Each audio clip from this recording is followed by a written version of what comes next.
공인회계사 남가주 공인회계사협회의 에듀케이션 디렉터를 맡고 있는 스테파니 회계사입니다. 상식보다는 정보가 중요한 시대가 된 것 같습니다. 특히나 이 팬데믹을 통해서 우리가 정말 정보를 받는 방법과 또 내용이 굉장히 다양해지고 활발해지지 않았나 싶은데요. 특별히 오늘 저희 남가주 공인회계사협회는 우리 한인타운 또 우리 남가주의 굴지에 전문 우리 업무를 수행하는 파이낸셜, 그다음에 우리 ERP 또 보험 관련된 대표님들과 특별히 전 미주에 계시는 회계사님들, 그다음에 무엇보다도 비즈니스 오너분들을 위한 교육 웨비나를 특별 기획하게 됐습니다. 그래서 오늘 발제자로 강의를 해주실 우리 업체와 대표님들을 간단히 소개 올리면, 먼저 웅진 미국 법인장을 맡고 계시는 우리 정한돌 대표님, 오늘 두 번째 세션 ERP에 대하여 강의를 해주실 예정이고요. 그리고 우리 웅진 그룹 계열사는 미국 법인이고 IT 컨설팅, 그 다음에 ERP 구축 및 유지 보수, 그 다음에 ERP 솔루션을 주로 컨설팅하는 전문 업체입니다. 그리고 첫 번째 세션을 맡으실 켈코 보험의 28년 경험, 한인 최대 보험 에이전트사로 알려져 있죠. 우리 진철이 대표님께서 오늘 첫 번째 강의를 설명을 해 주실 거고요. 기업 사이즈에 맞는 보험 플랜들에 대하여 구체적인 설명을 해 주실 예정입니다. 그리고 마지막으로 아메리츠 에셋의 우리 브라이언 리 대표님께서 이제 마지막 3강을 맡아 주실 텐데요. 특별히 이 지금 올메리츠 에셋은 그 이니시에이트하는 기업들에 대한 401k 컨설팅부터 이제 뭐 칼세이버라든지 그 다음에 리타이어 플랜 401k 기타 등등 연금과 관련된 투자 다양한 과정에서 내용들의 그 컨설팅을 담당하고 있습니다. 그래서 오늘 이 세 대표님들이 직접 내용을 설명해 주시고 여러분들께서 궁금해하시는 질문을 받을 예정입니다. 그리고 이 행사가 우리 남가주 공인회계사협회 주최로 있는 만큼 우리 협회의 지금 39대 회장을 맡고 계시는 알버트 회장님의 인사 말씀 듣는 시간 갖도록 하겠습니다. 네, 안녕하십니까. 저는 남가주 공인회계사협회 회장을 섬기고 있는 알버트 장입니다. 오늘 이렇게 좋은 세미나가 준비됐는데요. 모든 취지는 위원장님이 다 말씀하셨으니까 저는 따로 말씀도 안 드리고, 오늘 좋은 시간 되시고 잘 좋은 정보 받으셔서 모든 사업자와 또 CPA 프랙티스에 도움이 되는 시간이 되실 수 있으면 좋겠습니다. 감사합니다. 네, 감사합니다. 그럼 시작 전에 간단히 다시 한번 공지사항 드리겠습니다. 오늘 이 웨비나의 세션은 1강 켈코 보험의 진철이 회장님 대표님부터 2강 웅진 미국 법인 정한돌 대표님, 그다음에 3강 아메리츠에스 브라이언 리 대표님 순으로 진행이 되고요. 강의 중간에는 따로 Q&A 시간이 없습니다. 강의가 진행되는 동안 궁금한 사항은 채팅창에 올려주시면 강의가 끝난 후 다음 강의 전에 5분에서 10분 정도 질문의 내용을 발췌해서 질문을 드리고 답변을 드리는 시간을 갖도록 하겠습니다. 그럼 지금부터 1강부터 시작을 하도록 하겠습니다. 네, 진철이 대표님.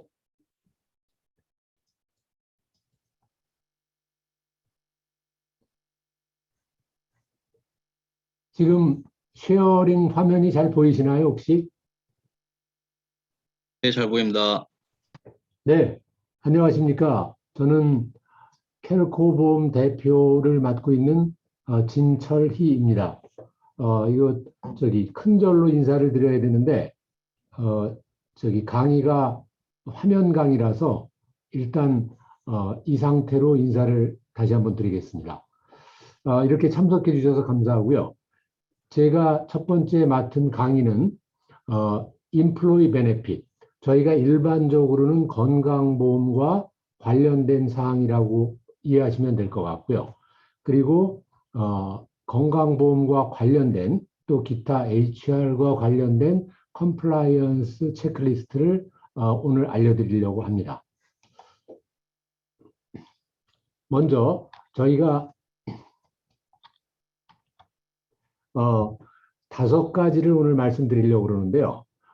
이 내용을 말씀드리는데 이렇게 어떻게 보면 굉장히 복잡하거나 그렇게 생각하실 수가 있어요.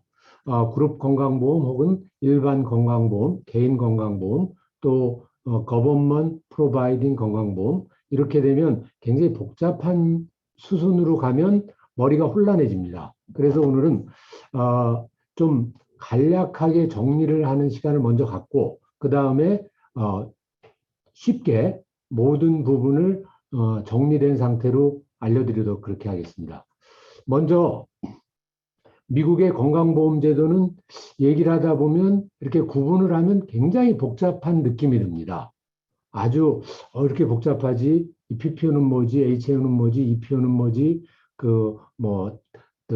닥터스 그룹은 뭐지? 막 이렇게 되니까 혼동을 하실 수가 있습니다. 그런데 그거를 먼저 큰 틀에서 한번 정리를 해보겠습니다. 미국의 건강보험 제도는 구성이 어떻게 되어 있냐면 정부 주도의 건강보험 또는 민간 주도의 건강보험 이렇게 있습니다. 그 두 개만 있습니다. 그리고 민간 주도의 건강보험이 다시 개인 건강보험, 두 번째로는 단체 건강보험, 뭐 직장이나 혹은 뭐 non-profit organization 어떤 기관. 그러니까 다시 말씀드리면 큰 둘레로 보면 건강보험은 세 개밖에 없습니다. 정부 주도의 건강보험, 그리고 민간 주도의 건강보험은 단체 건강보험과 개인 건강보험 이렇게 있습니다.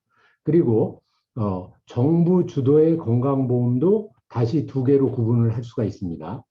그러니까 정부 주도의 건강보험은 여러분들이 잘 아시는 65세 이상의 시니어가 일정 자격을 갖춘, 다시 얘기하면 미국의 10년, 그러니까 1년에 4 크레딧을 받아서 10년을 일해서 40 크레딧이 되면 메디케어라는 혜택을 줍니다. 그게 시니어 혹은 같은 플랜이지만 이제 디서빌리티가 있는 분들, 이런 분들은 그 메디케어라는 혜택을 받습니다. 그리고 그거 말고 연방 기준으로 봤을 때는 메디케이드라고 그러고 캘리포니아에서는 메디칼이라고 그러는 저소득자한테 주는 건강보험이 있습니다. 그러면 다시 정리하면 크게 네 가지의 건강보험이 전부 다입니다. 정부 주도의 건강보험 중에서 시니어를 위한 건강보험, 메디케어, 그리고 저소득자를 위한 건강보험, 메디칼, 그 페더럴로 기준으로 따지면 이름을 메디케이드라고 합니다. 그리고 민간 주도의 건강보험은 단체 건강보험, 그리고 개인 건강보험 이렇게 네 개로 구성이 됩니다. 그러니까 이 기준을 가지고 계시면 좀 이해가 빠르실 것 같습니다. 그리고 저희가 이번 강의를 할 때 먼저 강의에 대한 어나운스먼을 했더니 먼저 질문을 해준 분이 계세요. 근데 이 부분이 필요할 것 같아서 제가 말씀드리겠습니다. 이 부분은 뭐냐면 질문의 내용은 이번에 준비한 건강보험 내용이 미국 전체를 커버하는 네이션와이드냐 혹은 캘리포니아만 커버하는 도메스틱 설명이냐 이렇게 질문을 하셨습니다. 근데 오늘 드리는 그 그룹 건강보험, 임플로이 베네핏 관계된 내용은 일단 네이션 와이드로 커버를 하고 그리고 월드 와이드가 일부 있고 캘리포니아에 국한된 게 일부 있습니다. 근데 대부분은 네이션 와이드로 커버한다고 생각하시면 되고 그리고 월드 와이드 혹은 네이션 와이드 커버리지 있는 부분은 다시 말씀을 드리겠습니다. 그리고 두 번째로 질문해 주신 분이 뭐라고 말씀하셨냐면 스몰 비즈니스 오너한테 가장 적합한 임플로이 베네핏은 어떤 거냐 이렇게 질문을 해 주셨는데 이거는 대답드리기가 조금 어려운 상황입니다. 왜 그러냐면 직원의 숫자가 얼마나 되는지 나이의 분포가 어떻게 되는지 어느 주에 소재하고 계신지 또 버짓은 어떻게 되는지 등에 따라서 베스트 초이스가 달라질 수 있기 때문에 그거는 오늘 제가 말씀드리는 것을 듣고 다시 한번 구체적인 질문을 해주시면 답변을 해드리겠습니다. 그러면 먼저 법으로 이제 법과 레귤레이션을 먼저 말씀드리겠습니다. 첫 번째, 오늘은 시간이 저한테 주어진 시간이 30분으로 제한이 되어 있습니다. 그래서 제가 깊이 있게 히스토리나 이런 부분은 대부분 생략하려고 합니다. 그렇지만 캘리포니아뿐만이 아니고 미국 전체에 건강보험에 큰 변화가 있었던 것은 여러분이 잘 아시듯이 오바마 케어가 오바마 대통령이 2010년 3월 23일 날 발효를 시작을 해서 단계적으로 진행을 했습니다. 그래서 2014년 1월 1일 날 완전 시행에 들어갔습니다. 그것을 2019년에 트럼프 대통령이 전 국민의 건강보험 의무 가입 조항을 없앴습니다. 그러니까 의무적으로 가입을 안 해도 된다. 근데 그래서 지금 전 미국에는 주별로는 좀 다를 수 있지만 페더럴 기준으로는 페널티가 없습니다. 그 건강보험을 안 들었다고 해서 하는 페널티가. 그런데 2020년에 캘리포니아에서는 주지사가 자체적으로 의무 가입 시행을 했습니다. 그래서 건강보험을 안 들었을 경우에는 1인당 페널티를 물게 되어 있습니다. 성인 1인당은 695불이고 그리고 가족당은 2,085불인데 애뉴얼 인컴의 2.5%가 맥스입니다. 그런데 이제 여기서 조심하셔야 될 부분은 2.5% 둘 중에 높은 겁니다. 그러니까 가족당 2,085불보다도 애뉴얼 인컴이 굉장히 많아지면 2.5%가 넘어가면 2,085불을 넘게 낼 수도 있습니다.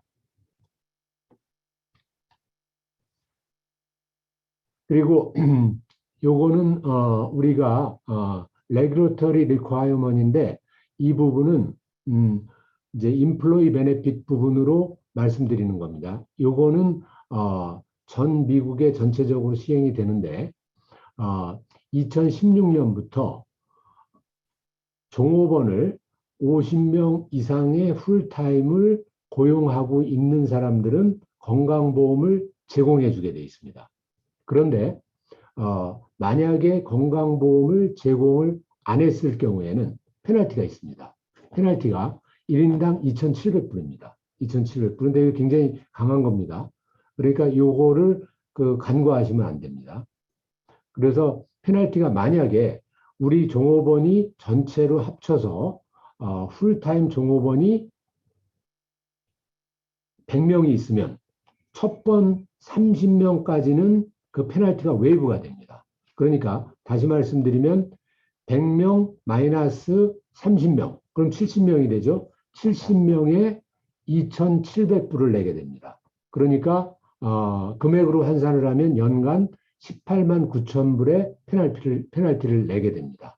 그러니까 이 부분은 굉장히 조심하셔야 되고, 이 실제로 페널티는 어디서 부과를 하냐면 IRS에서 부과를 하고, IRS에서 세금 보고한 그 W2나 이런 걸 베이스로 해서 그 빌링을 하기 때문에 이거를 안 낼 수가 없게 돼 있습니다. 그리고 저희가 그럼 50명 이상을 카운트할 때 어떻게 하느냐? 우리가 거기에 풀타임과 파트타임이 믹스되어 있는 경우가 많이 있습니다. 그럴 경우에는 풀타임 이퀴벌런트 임플로이라고 저희가 얘기를 합니다. 그래서 FTE라고 얘기를 하는데, 간단히 말씀드리면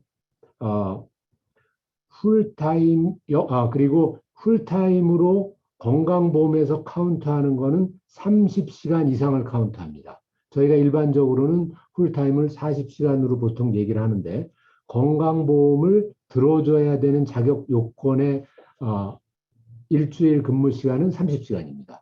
그런데 그 파트타임 직원이 예를 들어서 15시간씩 일하는 파트타임 직원이 2사람이면 풀타임 직원 1사람으로 카운트를 합니다. 그런데 여기서 아주 편안하게 생각하실 부분 하나는 뭐냐면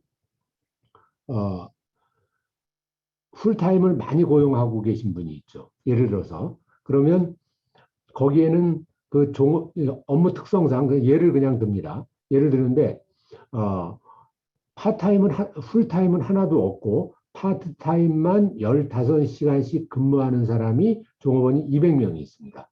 그러면 그 풀타임으로 환산을 하면 그 풀타임 이퀴벌런트 인플로이는 15시간씩 일을 하니까 200명이지만 100명이 되겠죠. 그렇죠? 그러니까 100명이 되니까 50명 이상이 되죠. 그러니까 건강보험 가입을 해줘야 됩니다. 그렇지만 파트타임 인플로이한테는 건강보험을 제공해줄 의무가 없습니다. 그러니까 그런 직장의 경우는 전혀 그룹 건강보험 제공을 안 해줘도 페널티가 없습니다. 그리고 또 하나는 이제 거기까지입니다. 그리고 그러면 그룹 건강보험을 이렇게 들어줘야 될 경우에 그러면 100%를 보험료를 인플로이한테 다 내줘야 되느냐? 혹은 몇 프로까지만 내주면 10%만 내주면 되느냐? 이런 부분에서 미니멈 인플로이의 건강보험료에는 50% 이상을 내줘야 됩니다. 인플로이어가 그래야지 건강보험을 제공한 걸로 되고 디펜던트의 경우는 회사 팔러시에 의해서 내주질 않아도 됩니다. 다음으로 넘어가겠습니다. 컴플라이언스 부분입니다. 컴플라이언스 부분인데 요거는 그 HR 컴플라이언스입니다. 조금 아까 말씀드린 제가 간단히 말씀드린 50명 이상의 풀타임이 있을 경우에는 그룹 건강보험을 의무적으로 들어줘야 되고 안 들어주면 페널티가 있다고 했는데 거기에 관계되는 게 조금씩 있습니다. 근데 그 복잡하면 그냥 잊어버리셔도 됩니다. 이거는 건강보험을 가입할 경우에 해당이 되니까 그 맨데이스로 ACA 인플로이어가 들어줘야 되는 거는 50명 이상의 풀타임 이퀴벌런트 인플로이를 고용하고 있으면 들어줘야 되고 컨트리뷰션 레이션은 50% 이상의 보험료를 내줘야 됩니다. 그리고 프로베이션 피리어드는 90일을 넘지 못하게 되어 있습니다. 그러니까 일반적으로는 입사한 후 2개월 후에 1일부터 보험 가입을 해줘야 됩니다. 왜 그러냐면 건강보험 회사에서 매월 1일 날을 이제 인플로이가 그러니까 뉴 인플로이가 건강보험이 개시하게 해주지 예를 들어서 뭐 그 10월 10일부터 발효한다 이런 게 없거든요. 그러니까 10월 1일부터 하기 때문에 90일을 지키려면 채용한 이후에 2달 후 첫 번째 1일부터 가입을 시켜줘야 됩니다. 그리고 오바마 헬스케어에 의해서 그런 건강보험을 들어줬을 때 IRS에 리포팅해야 되는 IRS나 보험 가입자한테 리포팅해야 되는 1095B, C, 1094B, C 이런 것들이 있습니다. 그리고 코브라는 건강보험을 들고 있다가 직원이 뭐 자이든 타이든 간에 퇴사를 했습니다. 그러면 그 직원은 그 전에 가지고 있던 직장의 건강보험을 일정 기간 유지할 권한이 있습니다. 그 권한을 우리 인플로이어 입장에서는 보험료는 내주지 않습니다. 하지만 인플로이가 그런 내용의 건강보험을 들 권한이 있기 때문에 들 권한이 있다는 통보를 해줘야 되고 들 경우에 관련되는 절차상의 팔로우업을 해줘야 됩니다. 그리고 그 기간은 일렉션 피리어드는 그러면 예를 들어서 직장에 내가 다니다가 그만뒀는데 한 6개월 지난 다음에 나 코브라 할래. 그거는 안 됩니다. 그를 하려고 그러면 직장을 그만둔 이후에 60일 안에 본인이 신청을 해서 보험 가입 프로세스를 해야 됩니다. 그리고 뭐 여러분들이 이거는 다 아시겠지만 디스크리미네이션 이슈가 있습니다. 그러니까 건강보험을 들 때 어떤 사람한테는 굉장히 좋은 플랜을 주고 어떤 사람한테는 싼 플랜을 주는 그런 거를 하면 안 되는 게 베이스입니다. 그렇지만 가능할 수도 있습니다. 가능한 부분은 뭐냐면 직업의 분포가 다르면 괜찮습니다. 그러니까 예를 들어 사무직과 생산직 근로자 또 컨설팅직 근로자 이런 식으로 완전하게 캐테고리를 구분한 내용별로는 저희가 건강보험을 다른 쪽으로 그러니까 다른 플랜을 제공할 수가 있습니다. 그리고 이제 커버드 캘리포니아라는 건강보험 마켓플레이스가 캘리포니아에 있습니다. 이건 캘리포니아에만 국한된 거고 다른 주에도 이런 마켓플레이스가 있습니다. 각각의 이름으로. 여기에서는 일반 건강보험이 이제 그 수입에 따라서 건강보험료를 보조해주는 그런 형태가 있고 그룹 건강보험도 커버드 캘리포니아에서 보험 가입을 하면 그 낸 돈에 대해서도 일부 혜택이 있고 또 그 낸 돈에 관해서 그러니까 텍스 웨이브를 받습니다. 그러니까 비용 공제는 당연한 거고 비용 공제 외에 2년 첫 보험 가입 2년 동안은 일정 기준에 의한 텍스 디덕션을 받게 됩니다. 그리고 100명 이상의 가입 직원을 고용한 고용주는 반드시 폼 5500 파일링이라는 걸 해야 됩니다.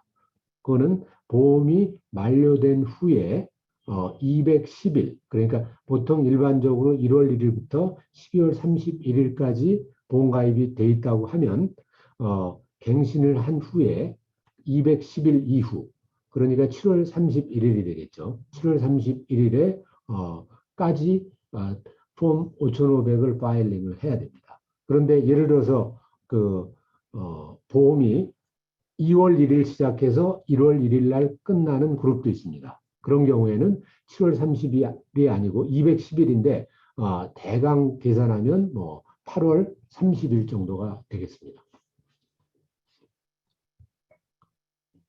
컴플라이언스 부분에 관해서는 여기까지 말씀을 드리겠습니다. 이거보다 조금 복잡한 부분도 있지만 그런 부분은 이제 좀 더 큰 그룹이라든가 이런 경우에 해당되는 부분이 있는데 그런 부분은 제가 여기서는 생략하겠습니다.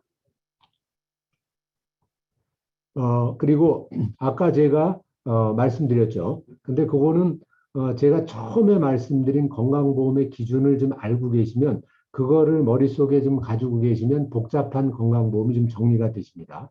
다시 한번 말씀드리면 건강보험의 종류는 4가지입니다. 정부 주도의 건강보험 2가지, 민간 주도의 건강보험 2가지. 정부 주도의 건강보험은 첫째, 시니어와 장애자를 대상으로 하는 메디케어, 그리고 저소득자를 한테 제공되는 메디케이드, 그리고 민간 주도 보험은 단체 건강보험, 그리고 개인 건강보험 이렇게 4이 있습니다. 그거 외에 그 타입 오브 인슈런스를 형태별로 조금 설명을 드리겠습니다. 헬스 플랜 업소에는 보통 일반적으로 저희가 보통 일반적으로 알고 계시는 게 저희가 풀리 인슈어드라는 플랜입니다. 풀리 인슈어드는 뒤에서도 제가 조금 말씀을 다시 드리겠지만 어떤 내용이냐면 보험료를 내고 보험료 낸 보험료에 따라서 아프면 보상을 받는 겁니다. 근데 오바마 헬스케어 이전에는 그 한도액이 보통 일반적으로 500만 불 선이었습니다. 그리고 브루 쉴드 오브 캘리포니아만 600만 불 선이었고 그런데 그게 오바마 헬스케어 이후에 그 한도가 없어졌습니다. 무한입니다. 그래서 이후에는 어떤 건강보험에 가입을 했는데 몸이 아파서 치료를 받는 비용이 많이 늘어나더라도 그렇게 걱정을 안 하셔도 됩니다.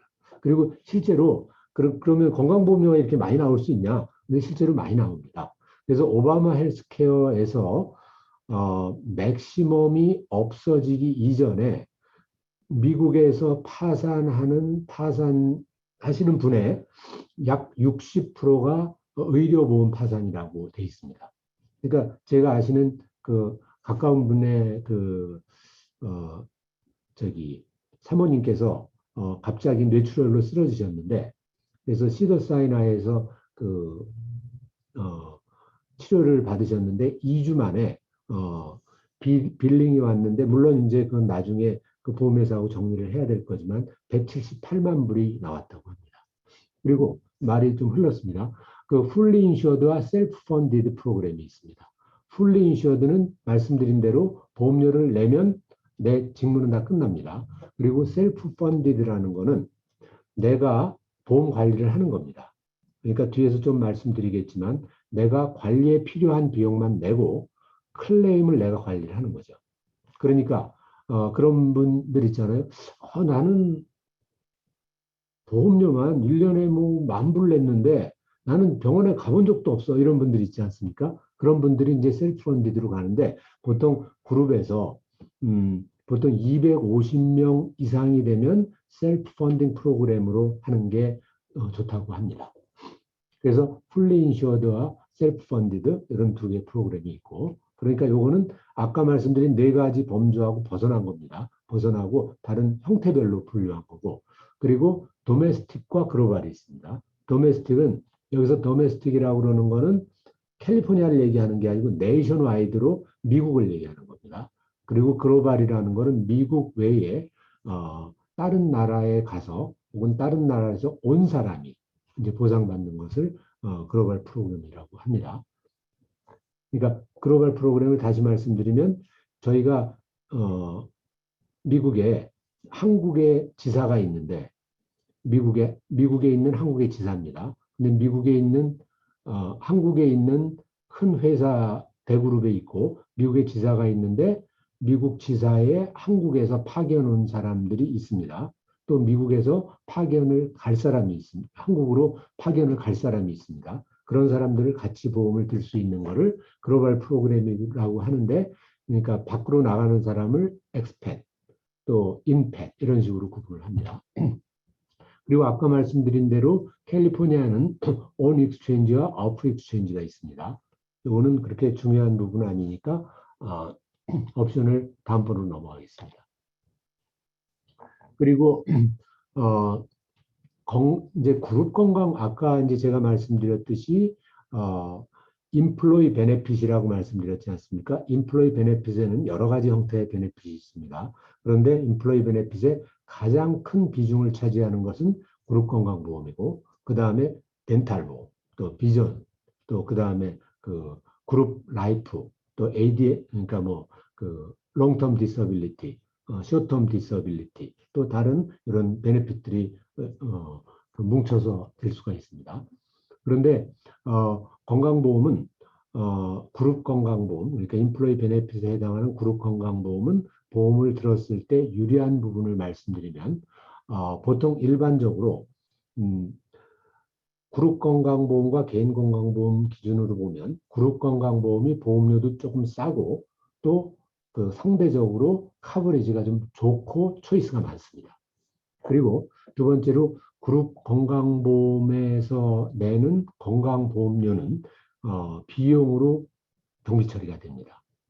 그리고 이제 아까 말씀드린 커버드 캘리포니아에서 받을 수 있는 2년 연속 크레딧은 처음에 버진 그룹의 경우, 그러니까 처음 보험 가입한 그룹의 경우는 최대 50%까지 낸 보험료에 대한 혜택을 받을 수가 있습니다. 그리고 그렇게 건강보험료를 낸 부분에 관해서는 워커스 컴펜세이션 보험료도 조금 내려가고, 그 인컴 텍스를 조금 조정하는 부분도 있습니다. 내가 낸 부분에 관해서는 세금을 안 내는 그런 부분이 있습니다. 그래서 이 부분에 대해서 조금만 더 말씀을 드리면, 예를 들어서 그룹 건강보험은 2사람부터가 그룹 건강보험이 시작할 수가 있습니다. 단체 건강보험은. 그러면 그 2사람은 어떤 기준으로 출발할 수 있냐면, 아주 소규모의 기업인데 내가 부모가 비즈니스 오너입니다. 그리고 자녀가 2명이 거기서 일을 합니다. W2를 받고, 이게 절세 혜택도 되죠. 그런 걸로 알고 있습니다. 그러면 이 세 사람이 그룹 건강보험이 됩니다.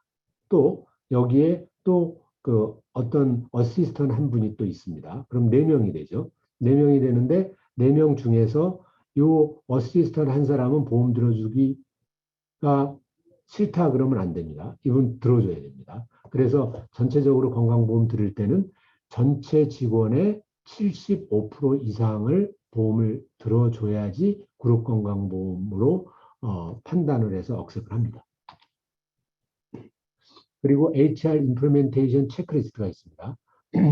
이거는 이제 제가 간단히 그냥 읽고 넘어가겠습니다. 이런 거, 그 HR 임플리멘테이션 할 때는 목적을 우선 정확히 가지셔야 됩니다. 왜 그 이런 임플로이 베네핏을 어답하느냐, 그죠? 그리고 두 번째는 그룹 캐릭터가 있습니다. 그러니까 업종, 타주 근무 지원, 또 출장 여부, 급여 지급 방법. 그러니까 이런 형태가 이제 여러 가지로 플러스될 수가 있습니다. 그러니까 예를 들어서 뭐 한국에서 그 미국에 출장으로 그 저기 왔는데 여권 자체가 외교관 여권으로 와서 미국에서 급여가 지급이 안 되는 수도 있습니다. 그러니까 이런 부분 때문에 그러니까 체크리스트가 그렇게 필요합니다. 그리고 한국 본사 및 현지 직원의 분포. 그래서 그 분포가 어떻게 되는지. 그리고 그룹 임직원의 국적 분포가 또 글로벌 프로그램의 그 소스가 됩니다. 그리고 건강보험 외에 어떤 인플로이 베네핏을 제공할 것인지, 그리고 컨트리뷰션 레이저를 어떻게 할 건지. 그러니까 인플로이는 뭐 100% 해준다, 혹은 90% 해준다. 그리고 인플로이에 대한 디펜던트는 30% 해준다, 50% 해준다. 이런 전략적인 부분을 이제 체크리스트로 체크를 해주시면 좋습니다. 그리고 파티시페이션 레이저는 일반적으로 70% 혹은 회사별로 75% 이상 참여해야지 그룹 건강보험이 되는데, 어떤 경우에는 아주 코비드라든가 이런 부분 때문에 조금 그 부분을 완화해 주는 경우도 있긴 합니다. 아까 말씀드린 그 셀프 펀디드하고 레벨 펀드, 그리고 풀리 인슈어드 간단히 말씀드리겠습니다. 셀프 펀드는 아까 말씀드린 대로 애드미니스트레이션 피, 네트워크, 그리고 스탑 로스 프리미엄 등 기본적인 비용은 본인이 내고, 그리고 약과 클레임 금액을 본인이 관리하는 겁니다. 근데 작은 회사의 경우는 그 부분이 그 기본적인 애드민 코스트가 높기 때문에 효과적이지 않습니다. 그렇지만 250명이 넘으면 그때부터는 이거를 심각하게 고려를 해보시면 굉장히 큰 이익이 됩니다. 그래서 그 다음에 레벨 펀드라는 게 있습니다. 레벨 펀드라는 것은 일부 회사에 제공을 하는 것인데 이거는 일반 보험하고 풀리 인슈어드하고 똑같이 합니다. 하지만 그 회사가 아주 헬티 그룹, 건강이 좋은 아주 그런 그룹이라서 클레임이 너무 적었습니다. 그럼 그 클레임에 따라서 그 서플러스를 쉐어하는 그런 프로그램입니다. 그런 경우는 보통 일반적으로 10명에서 25명, 또 그보다 조금 많아도 이익이 될 수가 있습니다. 그리고 아까 말씀드린 도메스틱과 글로벌의 경우, 보통 일반적으로 글로벌 프로그램은 이거는 법으로 제정한 그 ACA, 오바마 헬스케어에 관련해서 나온 게 글로벌 프로그램입니다. 그래서 2012년에 제정된 그 세 군데에서 정했습니다. 그 디파트먼트 오브 레이버, 또 IRS, 그리고 디파트먼트 오브 헬스 스탠다드, 이 세 군데에서 법을 만들어서 그 법의 기준에서 글로벌 프로그램을 만들었는데, 여기는 그 보통 일반적으로 미국에서 거주하는 그 로컬 직원들의 숫자하고 외국에서 출장 온 사람 혹은 파견 온 사람, 또 외국으로 간 사람, 이 비율에 따라서 글로벌 프로그램이 가능할 때도 있고 안 가능할 수도 있고, 그리고 글로벌 프로그램은 일단 베이스를 각 회사가 월드와이드로 100명 이상 되는 그룹만 해당되는 걸로 있습니다. 그리고 도메스틱 플랜은 아까 말씀드린 대로 미국 전체에 해당이 됩니다. 그리고 요거는 아까 말씀드린 대로 마켓플레이스에 관련된 그런 내용입니다. 그 베네핏은 HMO, PPO, EPO가 있는데 여기에는 HMO는 그 메디컬 그룹을 통해서 내가 그 헬스를 잘 관리하는 개념이고 PPO는 아무데나 갈 수가 있습니다. 그러니까 내가 뭐 암을 제일 잘하는 뭐 그 텍사스의 MD 앤더슨을 가고 싶다. 그거 갈 수 있습니다. 또 EPO는 PPO하고 똑같다고 보면 됩니다. 근데 하나만 다른 게 그 회사에 내가 가입하고 있는 회사에 가입되지 않은 그러니까 계약되지 않은 회사의 경우는 아예 그 베네핏이 제로입니다. 그러니까 그런 회사에서 혜택을 받을 수밖에 없다 그러면 나쁜 플랜이 되겠죠. 그리고 인핸스먼트 제가 이제 시간이 다 돼서 말씀드리는데 요게 나중에 필요하시면 요걸 하나 보내드리겠습니다. 인핸스먼트 서비스라고 그래서 요거는 200명 이상의 인플로이는 이러한 부분에 체크리스트 그리고 해야 될 부분이 생깁니다. 그리고 일반적으로 그리고 저희가 요거는 안내를 나중에 해드리는 겁니다. 그리고 에버리지 80명 정도의 인플로이가 있을 경우에는 이렇게 12가지 정도를 체크하면 됩니다. 그리고 30명 정도 내외의 그 그룹일 경우에는 이하의 그룹일 경우에는 이렇게 8가지 정도의 체크리스트를 가지고 체크를 하시면 문제가 없겠습니다. 그리고 왜 텔코냐? 텔코는 그 28년 동안의 경험이 있는데 가장 인플로이 베네핏 쪽에 아주 스트롱한 맨파워를 가지고 있습니다. 그래서 HR이 굉장히 그 일이 많은 걸로 알고 있습니다. 각사별로. 그런 HR의 버든을 없애줍니다. 저희가. 그리고, 인플로이가 satisfy 할 수 있도록 저희가 인플로이 그 커뮤니케이션, 클레임 이런 부분을 굉장히 서비스를 잘해서 좋아합니다. 저희 그 고객분들께서 그 코스트 세이빙스. 그러니까 뭐니 해도 돈이죠. 돈을 어떻게 하면 세이브할 수 있을까? 저희가 그걸 그 지속적으로 스타디를 해서 세이브 해드립니다. 그리고 저희 이제 회사가 그 저희 취급하고 있는 보험회사.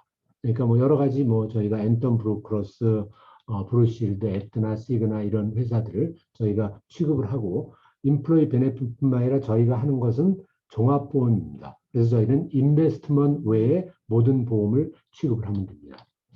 그리고 저희가 지금 서비스하는 회사들은 뭐 미디어로는 뭐 중앙일보, MBC, TVK, KBS 뭐 이런 미디어를 저희가 많이 하고 있고 그리고 저희가 호텔 협회 데지그네이트 입니다. 그래서 뭐 JJ 그랜드 호텔 여러분이 잘 아시는 또 뉴욕에 있는 롯데 호텔 또 저기 그 한국 기업 중에서는 가장 큰 은행이라는 뱅크 오브 호프, CJ 아메리카가 그 이런 그 아주 조금 복잡합니다. 42개의 서브시디어리가 미국에 있습니다. 그 보험을 저희가 하고 있고요. 뭐 그 외에 여러 로컬로는 뭐 저기 한국에서 오신 그룹 그 자랑스러운 농심 지금 그 이제 농심 아메리카 같은 경우는 6억 불을 목표로 지금 하고 있습니다. 북창동 순두부 뭐 이런 그리고 뭐 LG 인터내셔널 좀 바뀌었습니다. 여기까지 하고요. 제가 약 한 5분 정도, 4분 정도 오버한 것 같습니다. 그리고 혹시 이제 필요하실 경우에 저희가 지금 시간적으로 불충분해서 설명을 다 못 드린 것은 웹에서 켈코 TV를 치시면 저희가 거기에 만들어 놓은 스크립트들이 있습니다. 그래서 유튜브를 보시면 뭐 메디케어, 건강보험, 또 다른 이제 보험들 이런 부분에 관해서 나오고 있습니다.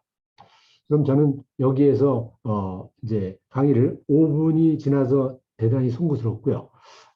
그리고 나중에 질문은 다시 해주시면 답변을 해드리도록 하겠습니다. 네. 그럼 이상으로 제 대표님 잠시만요. 네. 시간이 좀 갔지만 지금 네. 질문 2개만 짧게 들어온 게 있어서 네. 그 폼 5,500도 여러 종류가 있나요?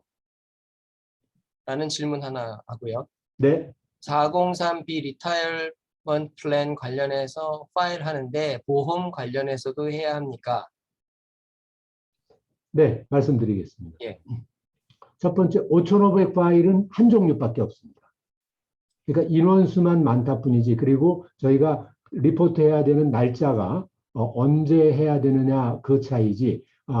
그리고 5,500이 두 가지가 있습니다. 죄송합니다. 제가 그 인플로이 베네핏에 하나가 있고 401k를 제공하는 데는 인원수가 100명이 안 되더라도 폼 5,500 파일을 해줘야 됩니다. 근데 그거는 인베스트먼트 부분이라서 제가 말씀을 안 드리려고 한 건데 5,500이 하나는 그룹 메디칼 인슈어런스 100명 이상 401k 제공했을 경우에는 100명이 안 되더라도 5,500 파일을 해주셔야 됩니다.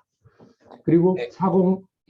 두 번째 403에 관해서는 다음번에 말씀을 해주실 얼메리츠 에셋에서 말씀을 해주시는 게 더 좋을 것 같습니다. 요거 하나만 더 여쭤보겠습니다. 네, 한 회사의 브랜치가 네, 뭐 캘리포니아에 여러 군데에 있을 수도 있고 다른 주 걸쳐서 여러 브랜치가 있을 경우 네, 건강보험은 어떤 방식으로 셋업을 하면 좋을지. 네, 아주 좋은 질문이십니다. 이런 경우가 실제로 굉장히 많습니다. 이런 경우에 말씀 나온 길에 말씀을 드리면 오바마 헬스케어의 50명 기준이 사실은 지분율에 따라서 내가 100%를 가지고 있으면 그걸 합쳐야 됩니다. 50명을. 다시 얘기하면 내가 책방에 종업원이 40명 있고 옷 공장, 제조 공장에 40명 있고 그럼 80명입니다. 그 기준을 그렇게 보셔야 됩니다. 근데 그렇게 안 보고 넘어갈 수도 있지만 그게 원칙입니다. 첫째.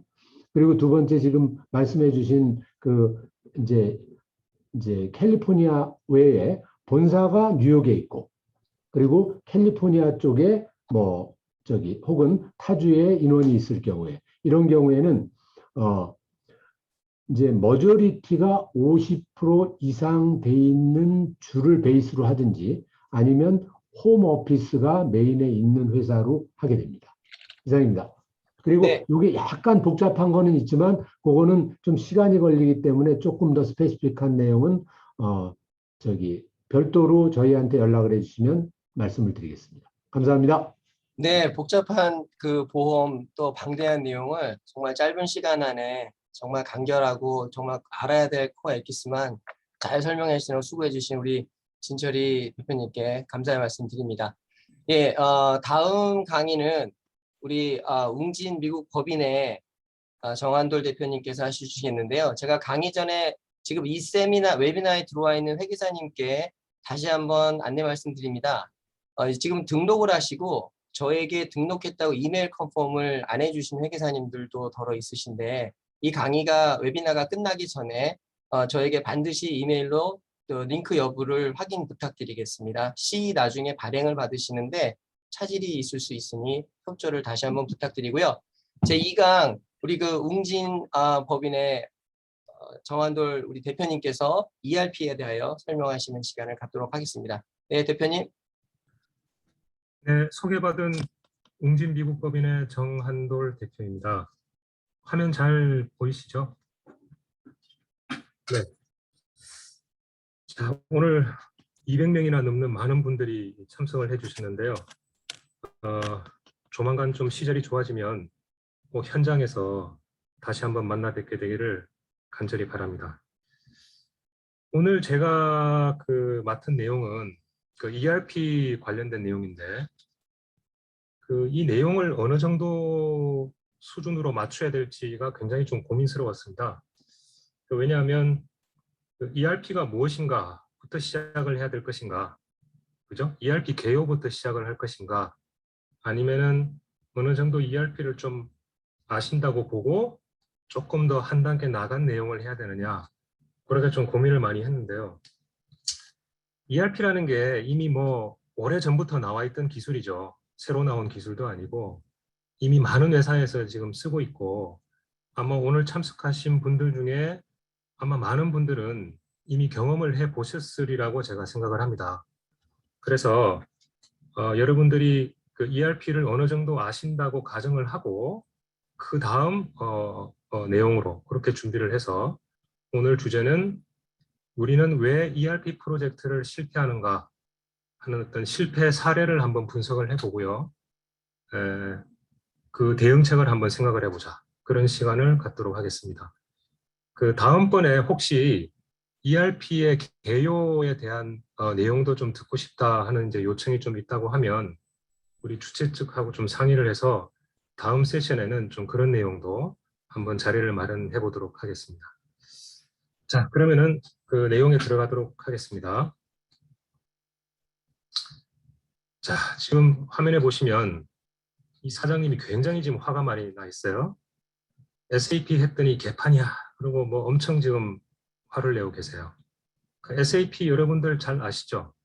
그 SAP가 대표적인 ERP의 제품 중에 하나입니다. 그 ERP 시장에 많은 제품이 있는데 그 중에 SAP가 제일 유명한 제품 중에 하나죠. 그래서 이분이 SAP 했더니 개판됐다. 그러고 지금 엄청 화를 많이 내시고 나쁜 놈들. 그러고 지금 막 열을 내고 계세요. 근데 사실 이거 뭐 SAP를 탓할 문제가 아니죠. SAP가 뭐 죄가 있겠습니까?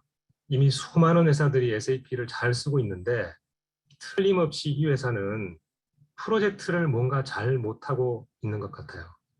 그러니까 프로젝트를 잘 못한 탓을 해야지 이 제품 탓을 해서야 되겠습니까?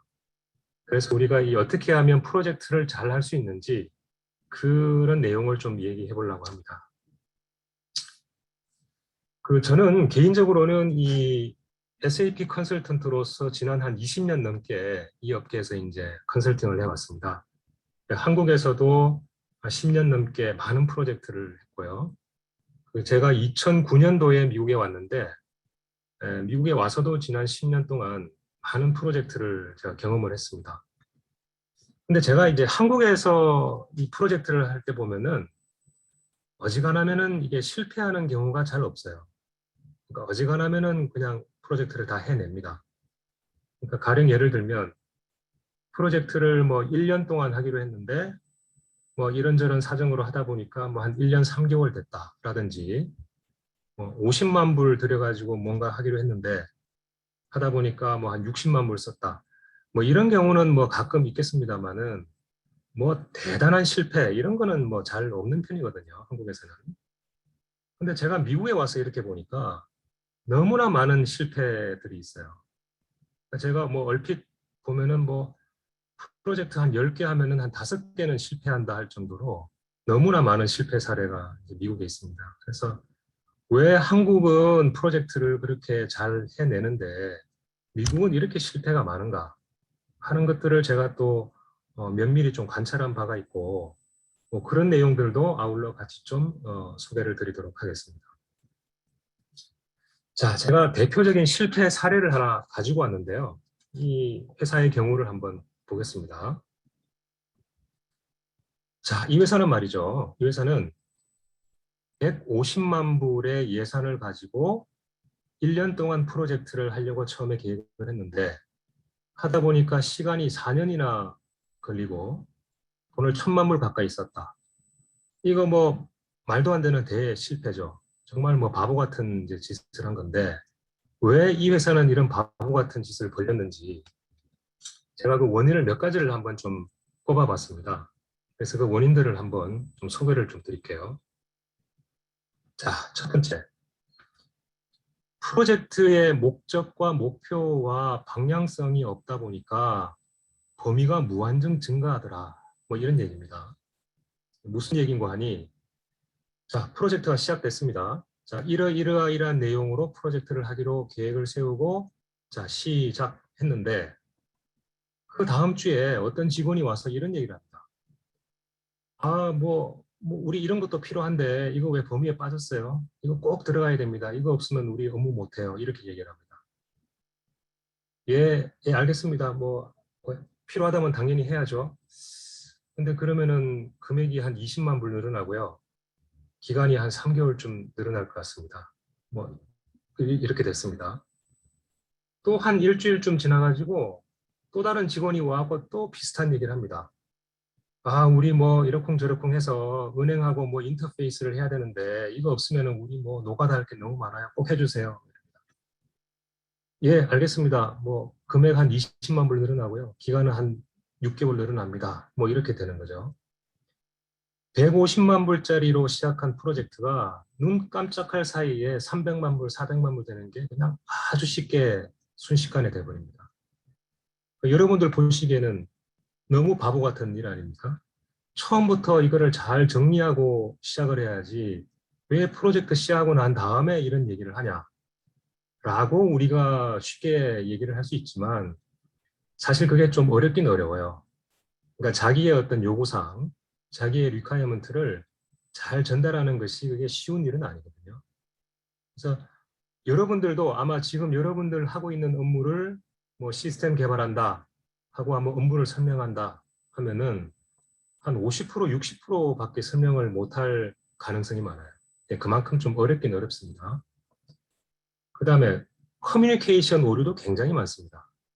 커뮤니케이션 오류라고 하는 거는 나 그런 뜻으로 한 얘기가 아니었어요. 뭐 이런 거죠. 나중에 개발 다 끝나고 난 다음에 화면을 보여주면은 이게 이런 거였어요. 이게 이럴 줄 알았으면 난 이렇게 얘기 안 했죠. 뭐 이렇게 되는 거죠. 그래서 이건 우리가 아무리 좀 피하려고 해도 어느 프로젝트나 이거는 그냥 이런 일들이 늘 벌어집니다. 늘 벌어질 수밖에 없는 일이다. 근데 그런 일이 벌어져도 그런 어떤 추가적인 요구사항들이 막 나와도 우리가 그것을 다 받아들일 것이 아니고 이 프로젝트의 목적과 목표에 비추어 봐서 이거를 받을 건지 안 받을 건지를 잘 선택을 해야 되거든요. 치열한 논쟁도 좀 하고, 그죠? 충분히 검토해서 받든지 안 받든지 이런 거를 해야 되는데 그 판단 기준이 되는 것이 이 프로젝트의 목적과 목표를 잘 정하고 가야 되는 것. 여기서부터 출발하는 거죠. 그래서 그 대기업들은 보통 프로젝트 하기 전에 이것만을 하기 위한 사전 프로젝트를 별도로 하기도 하죠. 보통은. 근데 이제 중소기업들은 뭐 그 정도 여력은 안 된다 손 치더라도 최소한 뭐 몇 주, 뭐 한 달 정도는 좀 전문가들하고 좀 상의를 해서 반드시 이 부분을 좀 짚고 넘어갈 필요가 있다 하는 점을 말씀드립니다. 자, 두 번째 실패 이유는요. 프로젝트를 내부에서 직접 수행을 했다. 그래서 프로젝트의 주도권이 상실됐다. 자, 이게 무슨 이야기인고 하니 보통 일반적으로는 저희 같은 컨설팅 회사에 일을 맡기는 게 일반적이죠. 근데 가끔 어떤 회사들이 말이죠. 직접 직원을 뽑아가지고 내부에서 프로젝트를 합니다. 그러니까 말하자면 시장에 경험 있는 컨설턴트를 직원으로 채용을 해가지고 내부에서 직접 프로젝트를 하는 거예요. 뭐 여러 가지 이유 때문에 그랬겠죠. 뭐 외부 업체에 돈 나가는 게 좀 아까울 수도 있고 아니면 이렇게 내부 직원들이 해야 그 어떤 지식이라든지 이런 것들이 회사 안에 남는다. 뭐 이렇게 생각을 했을 수도 있고요. 근데 이거는 절대 해서는 안 되는 일이에요. 이거는 이 업계에서 일종의 금기사항처럼 돼 있는 일인데 제가 아는 한 프로젝트를 내부에서 직접 수행을 한 회사들이 대부분 다 실패를 했어요. 그러니까 하나도 성공하는 걸 제가 본 적이 없습니다. 이게 이 재밌는 그림을 하나 가지고 왔는데 이 왼쪽에 보시면은 이게 지금 감옥에 갇혀가지고 지금 일을 하고 있죠. 그러니까 이 프로젝트를 완성해야지만이 내가 이 감옥 밖에 나간다. 뭐 이런 아주 절박한 마음으로 일을 하고 있는 사람이 있어요. 근데 오른쪽은 아주 그냥 휴양지에서 릴렉스하고 일을 하는 거죠. 업체한테 일을 맡긴다. 컨설팅 업체에 일을 맡긴다라는 거는 이 갑을 관계라는 게 형성이 되는 거예요. 어쩔 수 없이. 그래서 이 의뢰 관계에 있는 컨설팅 회사는 일을 완성해야지만이 내가 대금을 받는다. 이런 관계가 이미 전제가 되는 건데 직원으로 뽑아가지고 일을 하는 순간 이거는 갑을 관계가 바뀐다는 걸 알아야 돼요. 직원들은 휴가 갈 거 다 가고 자기 일할 거 다 하고 뭐 프로젝트가 늘어나든 어떻게 되든 뭐 월급 꼬박꼬박 나오고 아주 이 프로젝트 임하는 자세가 외부 업체가 이렇게 절박하게 일하는 거하고는 사뭇 다른 자세로 일을 하는 것이 일반적입니다. 그래서 이 회사의 실패 원인 중에 저는 이게 가장 큰 원인이 아니었나 하고 저는 생각을 하는데요. 제가 한 가지 더 말씀을 드리면 한국에서는 말이죠. 한국에서는 이 컨설팅 업체가 계약을 할 때 대부분 다 턴키 베이스로 계약을 해요. 그러니까 턴키라고 하는 거는 1년 동안에 50만 불의 이 프로젝트를 한다 하고 결정이 되면 이게 완성이 돼야지만이 이 프로젝트 종료가 되는 거죠. 대금을 다 받고. 근데 미국에 와서 보면 어떤 컨설팅 업체도 턴키 베이스로 일을 하는 경우는 잘 없습니다. 대부분 다 타임 베이스로 일을 하죠. 그러니까 타임 베이스로 일을 한다는 것은 일이 더 늘어나고 시간이 더 늘어나면 다 돈 버는 일이니까 그냥 좋은 거예요. 굳이 요구 사항이 나왔을 때 이거를 뭐 해야 된다, 말아야 된다 이런 논쟁을 굳이 할 필요가 없는 거죠. 그래서 한국 같은 경우에는 1년에 50만 불이라는 이 범위 안에서 일을 해야 되다 보니까 이거를 받아야 된다, 안 받아야 된다, 뭐 프로젝트 목적과 맞다, 안 맞다 가지고 치열하게 논쟁을 하고 싸우고 제가 뭐 멱살잡이하고 싸우는 것도 본 적이 있습니다. 그렇게 치열하게 일을 하는데 미국의 회사들 일하는 거 보면 뭐 굉장히 평화스럽게 일을 하죠. 뭐 요구사항 나오면은 뭐 다 들어주고 다 금액 올리고 뭐 그렇게 하는데 제가 보니까 한국에서는 성공하고 미국에서는 성공하지 못하는 여러 가지 이유 중에 이 부분도 상당히 이 작용을 하지 않나. 저는 이제 개인적으로 좀 그런 생각을 좀 갖고 있습니다. 자, 세 번째 실패 이유는 말이죠. IT 팀 중심으로 프로젝트를 진행하다 보니까 프로젝트의 추진력이 상실됐다. 뭐 이런 얘기인데 ERP 해서 뭐 시스템 개발이라고 하니까 마치 이게 뭐 IT 일인 것처럼 보통 생각하지만 이건 절대 IT 팀 일이라고 볼 수가 없고요. 그냥 현업에서 비즈니스 사이드에서 주도를 해야 되는 일입니다. IT의 일을 맡기는 순간 아, 이거는 IT에서 알아서 해주겠지 하고 관심이 뚝 떨어지게 됩니다.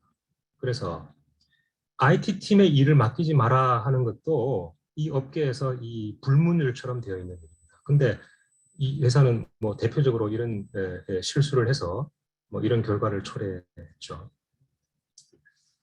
자, 그래서 제가 이 프로젝트를 실패하지 않기 위해서 지켜야 될 것들 해서 한 8가지 정도를 좀 꼽아봤습니다. 그래서 아까 뭐 나왔던 얘기 조금 중복도 있는데 하나씩 좀 살펴보겠습니다.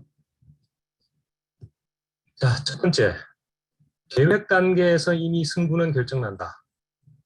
제가 아까 ERP의 목적, 목표, 방향성 이런 말씀드렸죠. 이제 그런 얘기입니다. 계획 단계에서 이런 것들을 잘 정리해 놓을 필요가 있다. 이거 반드시 좀 기억을 해 두시고요. 두 번째, 쿼테이션을 잘 해석해라. 벤더는 절대 손해보는 장사를 하지 않습니다. 중요한 것은 금액이 아니라 일하는 시간이다. 자, 이게 무슨 말인고 하면 자, 지금 ERP를 하겠다고 컨설팅 업체를 2군데를 초대를 해서 지금 비딩을 붙였는데 지금 A 업체에서 10만 불을 제안을 했습니다. 그리고 B 업체에서는 20만 불을 제안을 했습니다. 금액이 2배입니다. 그러니까 우린 당연히 싼 거 하고 싶죠. A 업체하고 하고 싶은데 이 내용을 뜯어보니까 말이죠. 400시간을 일하겠다라고 했습니다. 시간당 250불입니다.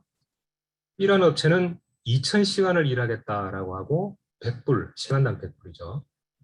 자, 5배인데요. 400시간, 2000시간 5배인데 똑같은 범위의 일을 하려고 하는데 어떻게 5배나 차이가 날 수가 있을까요? 이건 뭔가 잘못된 거예요.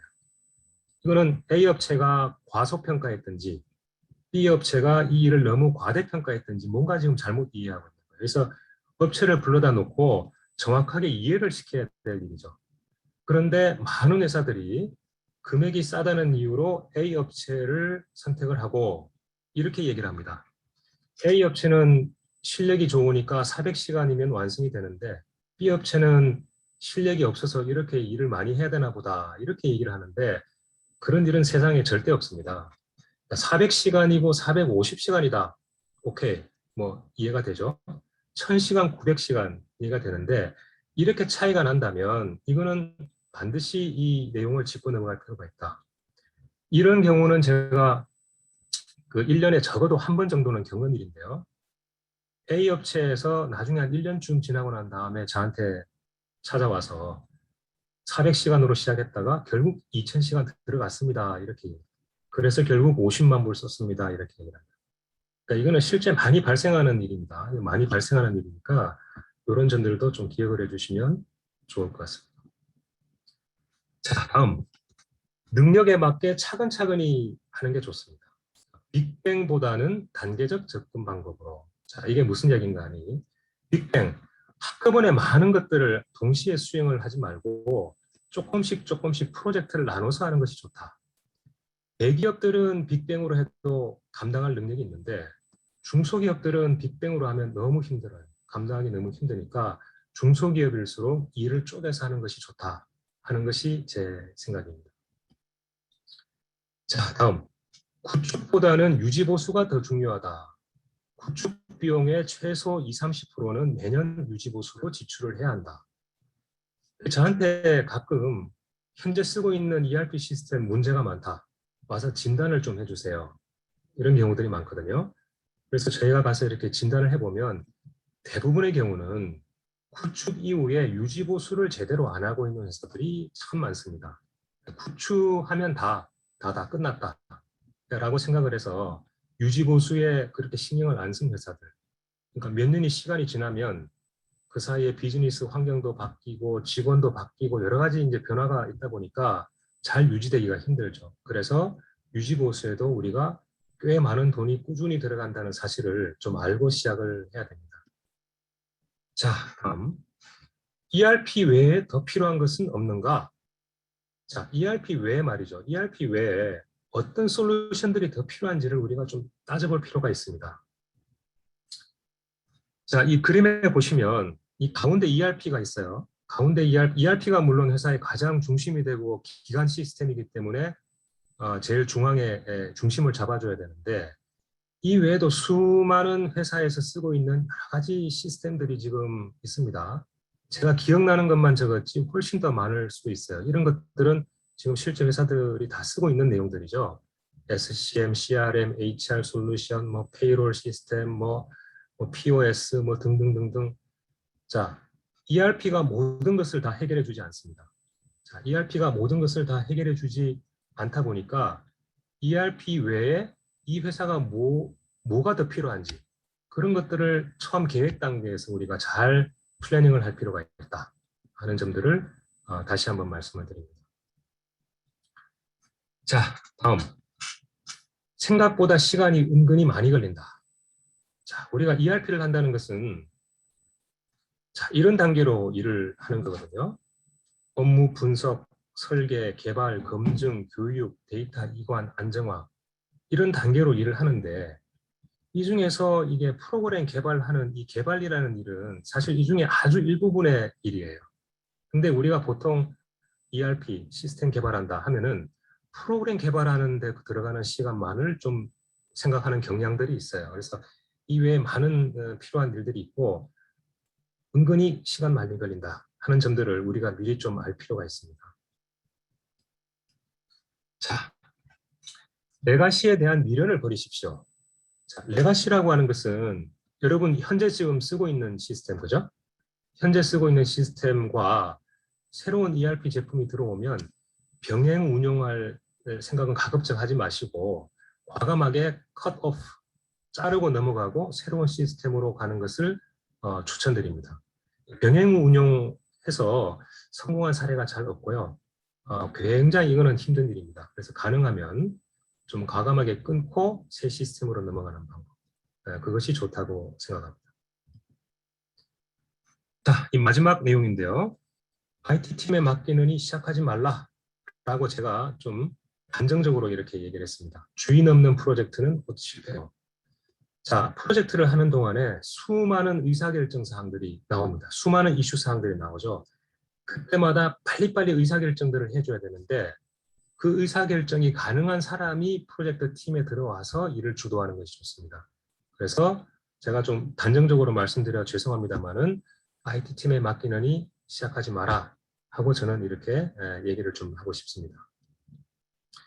자, 이렇게 해서 한 8가지 그 실패 요인과 대응책에 대해서 좀 알아봤고요. 그래서 마지막 한 장 준비된 내용으로 마무리를 하겠습니다. 마지막 조언입니다. 마지막 조언 내용은 자, 이미 검증된 방법으로 하라라는 겁니다. 그 ERP라고 하는 것이 시장에 나온 지가 이미 뭐 20년, 길게 보면 30년 됐고 수많은 업체들이 써왔기 때문에 어떻게 하면 성공한다, 어떻게 하면 실패한다라는 것이 이미 다 알려진 내용들입니다. 다 알려진 내용들이기 때문에 그냥 성공하는 방법으로 따라가면 되는데 그럼에도 불구하고 많은 회사들이 어떤 자기 나름대로의 이유를 대면서 이 꼭 하면 안 되는 그런 일들을 해요. 그러니까 아까 말씀드린 금기 사항이라고 제가 말씀드린 이런 일들을 실제로 하고 있다고요. 지금도. 네, 실제 그렇습니다. 그래서 좀 남들 다 실패한 케이스를 뭐 전체를 좀 안 밟았으면 좋겠는데 지금도 계속 그런 방식으로 하는 분들이 꽤 많고, 자, 그래서 제가 마지막으로 당부드리고 싶은 내용이 이겁니다. 전문가하고 상담하라. 그러니까 비전문가의 단편적인 의견을 듣지 말고 전문가의 경험을 듣는 것이 좋다. 제가 이렇게 상담을 드리면 어디 가서 꼭 이렇게 세컨 오피니언을 받아오세요, 사장님들이. 근데 그 세컨 오피니언을 주는 사람이 실제 전문가면 다행인데 이렇게 어설프게 ERP를 아는 사람, 대충 아는 사람들한테 좀 잘못된 정보를 듣고 오시는 경우들이 많아요. 특히 ERP를 써봤던 사람, 난 ERP 써봤는데 이래, 뭐 이렇게 이제 의견들을 주시는. 그러니까 써봤다는 거는 이제 사용자 입장에서 써봤다는 건데, 그건 그야말로 자기가 아는 범위만큼만 아는 거거든요. 그래서 그 좀 비전문가의 의견들 좀 듣지 말고 제발 좀 전문가하고 좀 상담을 해주시기를 마지막으로 좀 당부를 드리면서 제가 준비된 내용은 이 정도로 마치도록 하겠습니다. 네, 마지막 장표는 뭐 저희 회사에 대한 뭐 소개 내용이니까요. 혹시 여기 적혀 있는 제 연락처로 개별적으로 뭐 질문을 주셔도 좋고, 예. 네. 저 질문이 지금 한 2개. ERP를 지금 여기 이제 뭐 회계사님들도 들어와 있고 일반인들도 들어와 있는데, 우리 정 대표님께서 ERP의 데피니션을 이렇게 한마디로 ERP란 이런 거다, 지금 뭐 많은 말씀을 해주셨는데 정확하게 그 ERP라는 이 개념을 지금 잡는다면 어떻게 데피니션을 주실 수 있을지. 예, 그 질문하신 내용 들어보니까 다음 세션을 제가 그걸 해야 될 것 같은 생각이 많이 들어하는데, 뭐 기왕에 질문해 주셨으니까 제가 예. 한 문장으로. 왜냐하면 지금 이제 그 개론적인 부분을 말씀을 해주셨다면 아마 이제 좀 ERP에 대해서 조금 난리지가 있으신 분이 한 질문이 아닌가 싶은데, 네. ERP란 이런 거다, 이거를 좀 이렇게 꼭 한 줄 아니셔도 됩니다. 네. 3줄도 좋고. 예, ERP에 대한 뭐 제 개인적인 느낌을 얘기하라는 질문은 아니고 ERP가 진짜 무엇인가에 대한 질문으로 제가 이해를 하고 답변을 드리면, 자, 어느 회사에나 회사에 기본적으로 돌아가는 프로세스들이 있죠. 회사에는 회계 시스템도 필요하고 영업관리 시스템도 필요하고 생산관리, 뭐 재고관리, 뭐 어느 회사나 다 있는 프로세스고, 그 프로세스를 수행하는 데 있어가지고 요즘 세상에 노트에 매뉴얼로 적어가면서 할 수는 없잖아요. 그러니까 뭔가 시스템을 이용해가지고 업무를 처리를 할 텐데, 우리 과거에는 이런 것들을 다 프로그램을 개발해가지고 이거를 만들어서 썼죠. 지난 몇십 년 전에는.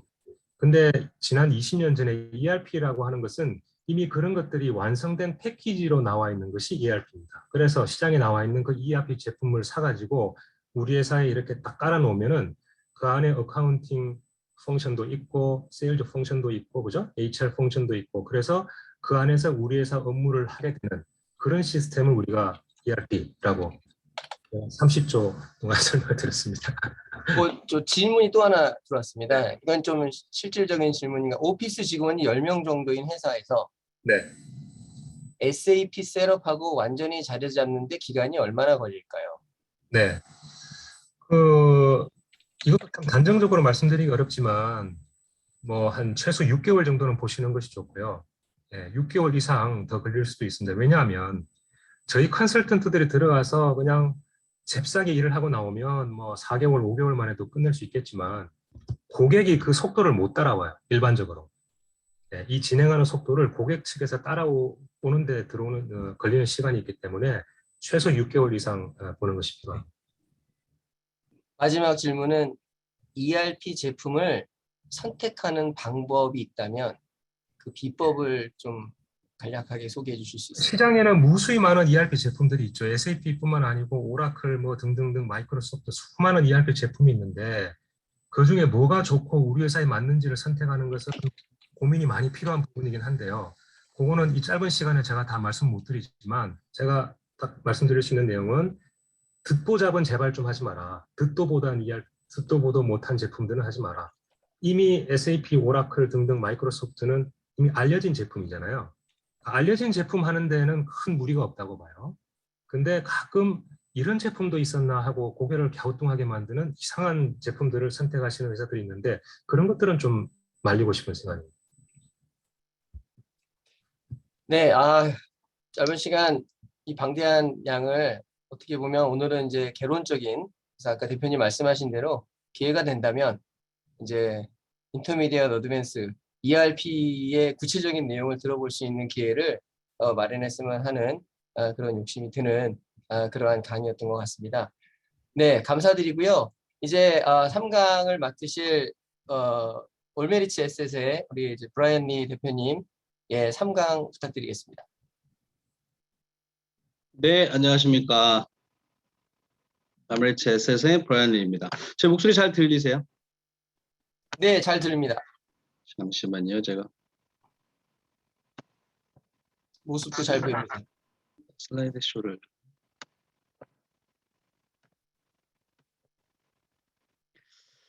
네, 여러분 오래 기다리셨고요. 우선 오늘 이 좋은 행사를 마련해 주신 우리 남가주 회계사협회 회장단 여러분과 회계사님들 감사드리고요. 우리 또 잡코리아 브랜드 대표님 감사드립니다.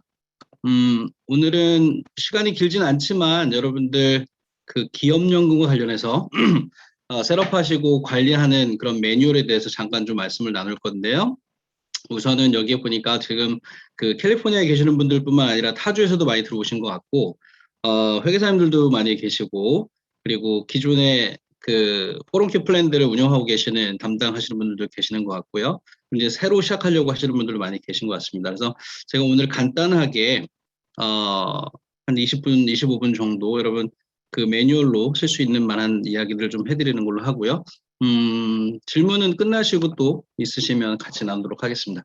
우선은 이 매터리얼은 제가 이제 교육용 자료로 준비한 거니까 여러분 세미나가 끝나시고 이 매터리얼 필요하신 분들은 누구든지 저희 쪽에 연락을 주시면 이메일로 발송을 해드리도록 하겠습니다.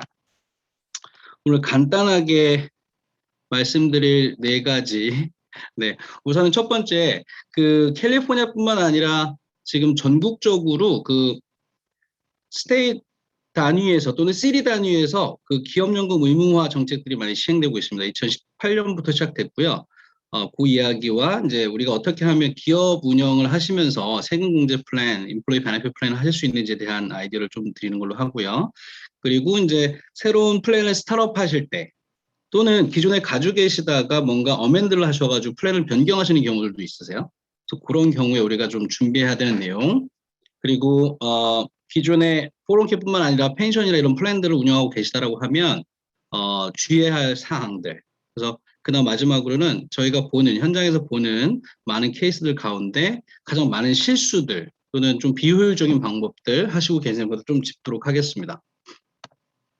우선은 아까 말씀드린 대로 지금 전국적으로 2022년 말 현재 13개 정도의 기업연금 맨데토리 프로그램 또는 발런티어리도 있습니다만 운영되고 있고요. 특별히 캘리포니아 같은 경우는 2022년 내년 6월 30일까지는 오너분을 포함해서 페이롤이 5분 이상인 모든 기업들은 기업연금을 의무적으로 가지셔야 됩니다. 401k든 다른 기업연금을 가지시든 아니면 칼세이버라고 하는 캘리포니아에서 제공하는 연금에 가입을 해주셔야 된다는 거 꼭 기억해 주셨으면 좋겠고요. 각 주별로 조금 차이는 있습니다. 예를 들면 뉴저지 같은 경우는 최근에 올해부터 2년 이상 뉴저지에서 비즈니스 운영했으면서 25인 이상이면 또 의무적으로 뭔가를 해야 되고 그런 내용들이 있습니다. 캘리포니아의 경우에는 데드라인이 지나서 이게 수정이 안 됐을 경우에는 첫 90일에는 250불 per person 벌금이 있고요. 그리고 180일 이후에도 이게 수정이 안 되면 another additional 500불의 벌금이 직원별로 그렇게 산정이 된다는 거 참고하시고요. 사실은 2019년부터 시작해서 캘리포니아는 100인 이상의 경우는 작년에 이미 시작을 했고요. 올해 6월 30일까지는 50인 이상의 페이롤이 있는 회사들은 모두 이 법에 지금 적용을 받고 있습니다. 사실은 여기 회계사님들이 많이 계시는데 제가 좀 부탁드리고 싶은 것은 저희가 많은 캠페인을 지금 해오고 있는데 아직 이 법에 대해서 잘 모르시는 그 기업주분들이 많이 있으신 것 같아요. 그래서 꼭 좀 이거를 홍보를 좀 해주시고 계몽을 좀 해주시면 감사하겠습니다. 그러면 예를 들면 칼세이버를 제가 기준으로 캘리포니아니까 말씀을 좀 드리면 그러면 죄송합니다. 이 법에서 말하는 기업연금은 뭐냐 이거를 우리가 일단 아셔야 될 것 같은데요. 에리사법에서 지정하는 기업연금 퀄리파이 플랜들로 구성되어 있고요. 대표적으로 제가 여기서는 간단하게 좀 소개를 드리면 칼세이버라고 하는 플랜은 이제 캘리포니아에서 적용되는 플랜이고요. 새로 이제 나온 플랜이고 기존에 여러분 세브 아이라나 심플 아이라, 401k 이런 것들을 대체적으로 많이 쓰고 계시는 것 같습니다. 그래서 조금 비교를 좀 하면 우선 칼세이버 플랜은 캘리포니아에서 다른 직장 연금을 운영하지 않으신다면 여기에 꼭 가입을 하셔야 되고요. 회사 입장에서는 매칭을 제공하는 플랜은 아니고 Roth IRA의 베이스를 둔 플랜입니다. 쉽게 말씀드려서 개인적으로 Roth IRA를 드실 수 있는데 그거를 페이로에서 기업에서 원하는 사람에 한해서 컨트리뷰션을 미리 해줄 수 있도록 미드홀딩해서 해줄 수 있도록 하는 그런 시스템이라고 보시면 되고요. 기업주의 세금 공제나 직원의 세금 공제는 해당이 되지 않습니다. 그리고 컨트리뷰션 리밋은 올해 현재 6,000불, 50세 이상은 캐치업해서 7,000불, 그리고 플랜 운영과 관련된 기업에서 부담해야 되는 비용들은 전혀 없습니다. 그리고 그 대신 기업주 입장에서는 어떤 칼세이버 플랜에 가입을 해주셔야 되고요. 직원들 인도를 해주셔야 되고 옵트인, 옵트아웃 직원들이 들어왔다 나갔다 할 때마다 그런 업데이트 해주는 그런 일들이 추가적으로 발생하는 거가 있습니다. 세브 IRA 같은 경우는 이제 스몰 기업에서 많이 쓰시고요. 회사에서 매칭이라고 제가 표현했습니다만 회사가 인플로이 분들한테 베네핏으로 줄 수 있는 그런 플랜이죠. 그리고 기업주 입장에서도 본인 포션에 대해서는 공제를 받고 직원들은 이제 본인 공제는 못 받게 되겠죠. 본인 넣을 수 없으니까. 컨트리뷰션 리밋은 2021년 현재 58,000불까지 또는 25%의 인플로이 컴펜세이션 중에 whichever less까지 넣으실 수 있고요. 플랜 운영과 관련해서는 기업 입장에서 별도의 그런 비용은 들지 않습니다. 그리고 행정적인 업무도 별로 추가되는 건 없다고 보시면 됩니다. 심플 IRA하고도 많이 비교하시는데요. 심플 IRA 같은 경우는 회사에서 일정 부분 2-3% 정도는 좀 리밋되어 있지만 컨트리뷰션을 해줄 수 있고요. 그리고 기업주 입장에서 본인 포션에 대해서 공제를 받으실 수 있고 직원들 또한 본인이 1년에 13,500불 또는 50세 이상 되시면 16,500불까지 본인 포션에 대해서는 개인 세금 공제를 받으실 수 있습니다. 플랜 운영 비용은 별도로 크게 들지 않으시고요. 다만 페이롤 컨트리뷰션을 해주셔야 되니까 디파짓을 해주셔야 되니까 그런 행정적인 업무가 추가되고 있습니다. 마지막으로 여기서 말씀드릴 401k 같은 경우는 회사 입장에서 매칭을 하고 베네핏 플랜으로 활용하시고요. 기업주 입장에서도 19,500불 또는 캐치업 50세 이상은 26,000불까지 본인 개인 소득 공제를 받으실 수 있고요. 직원분들 또한 마찬가지로 19,500불, 26,000불까지 본인 세금 공제를 받으실 수 있습니다. 플랜 운영과 관련해서는 비용이 좀 많이 발생을 하죠. 그리고 또 반대로는 텍스 크레딧 또 익스펜스 처리 부분이 있어서 그 부분에 대한 건 좀 비교를 해보시는 게 좋을 것 같고요. 마찬가지로 행정적인 업무는 추가가 됩니다. 페이롤마다 디파짓 한다거나 이런 업무들이 추가가 될 것으로 되겠습니다. 많은 분들이 그래서 칼세이버, 캘리포니아 같은 경우 칼세이버를 하면 어떠냐, 401k나 이런 것들은 비용이 많이 드니까 뭐가 좋다 나쁘다라고 말씀드릴 수 없는데 그 특징들은 조금 알고 가시는 게 좋을 것 같아요. 칼세이버의 경우에는 아까 말씀드린 것처럼 직원들에게 베네핏을 주는 플랜은 아닙니다.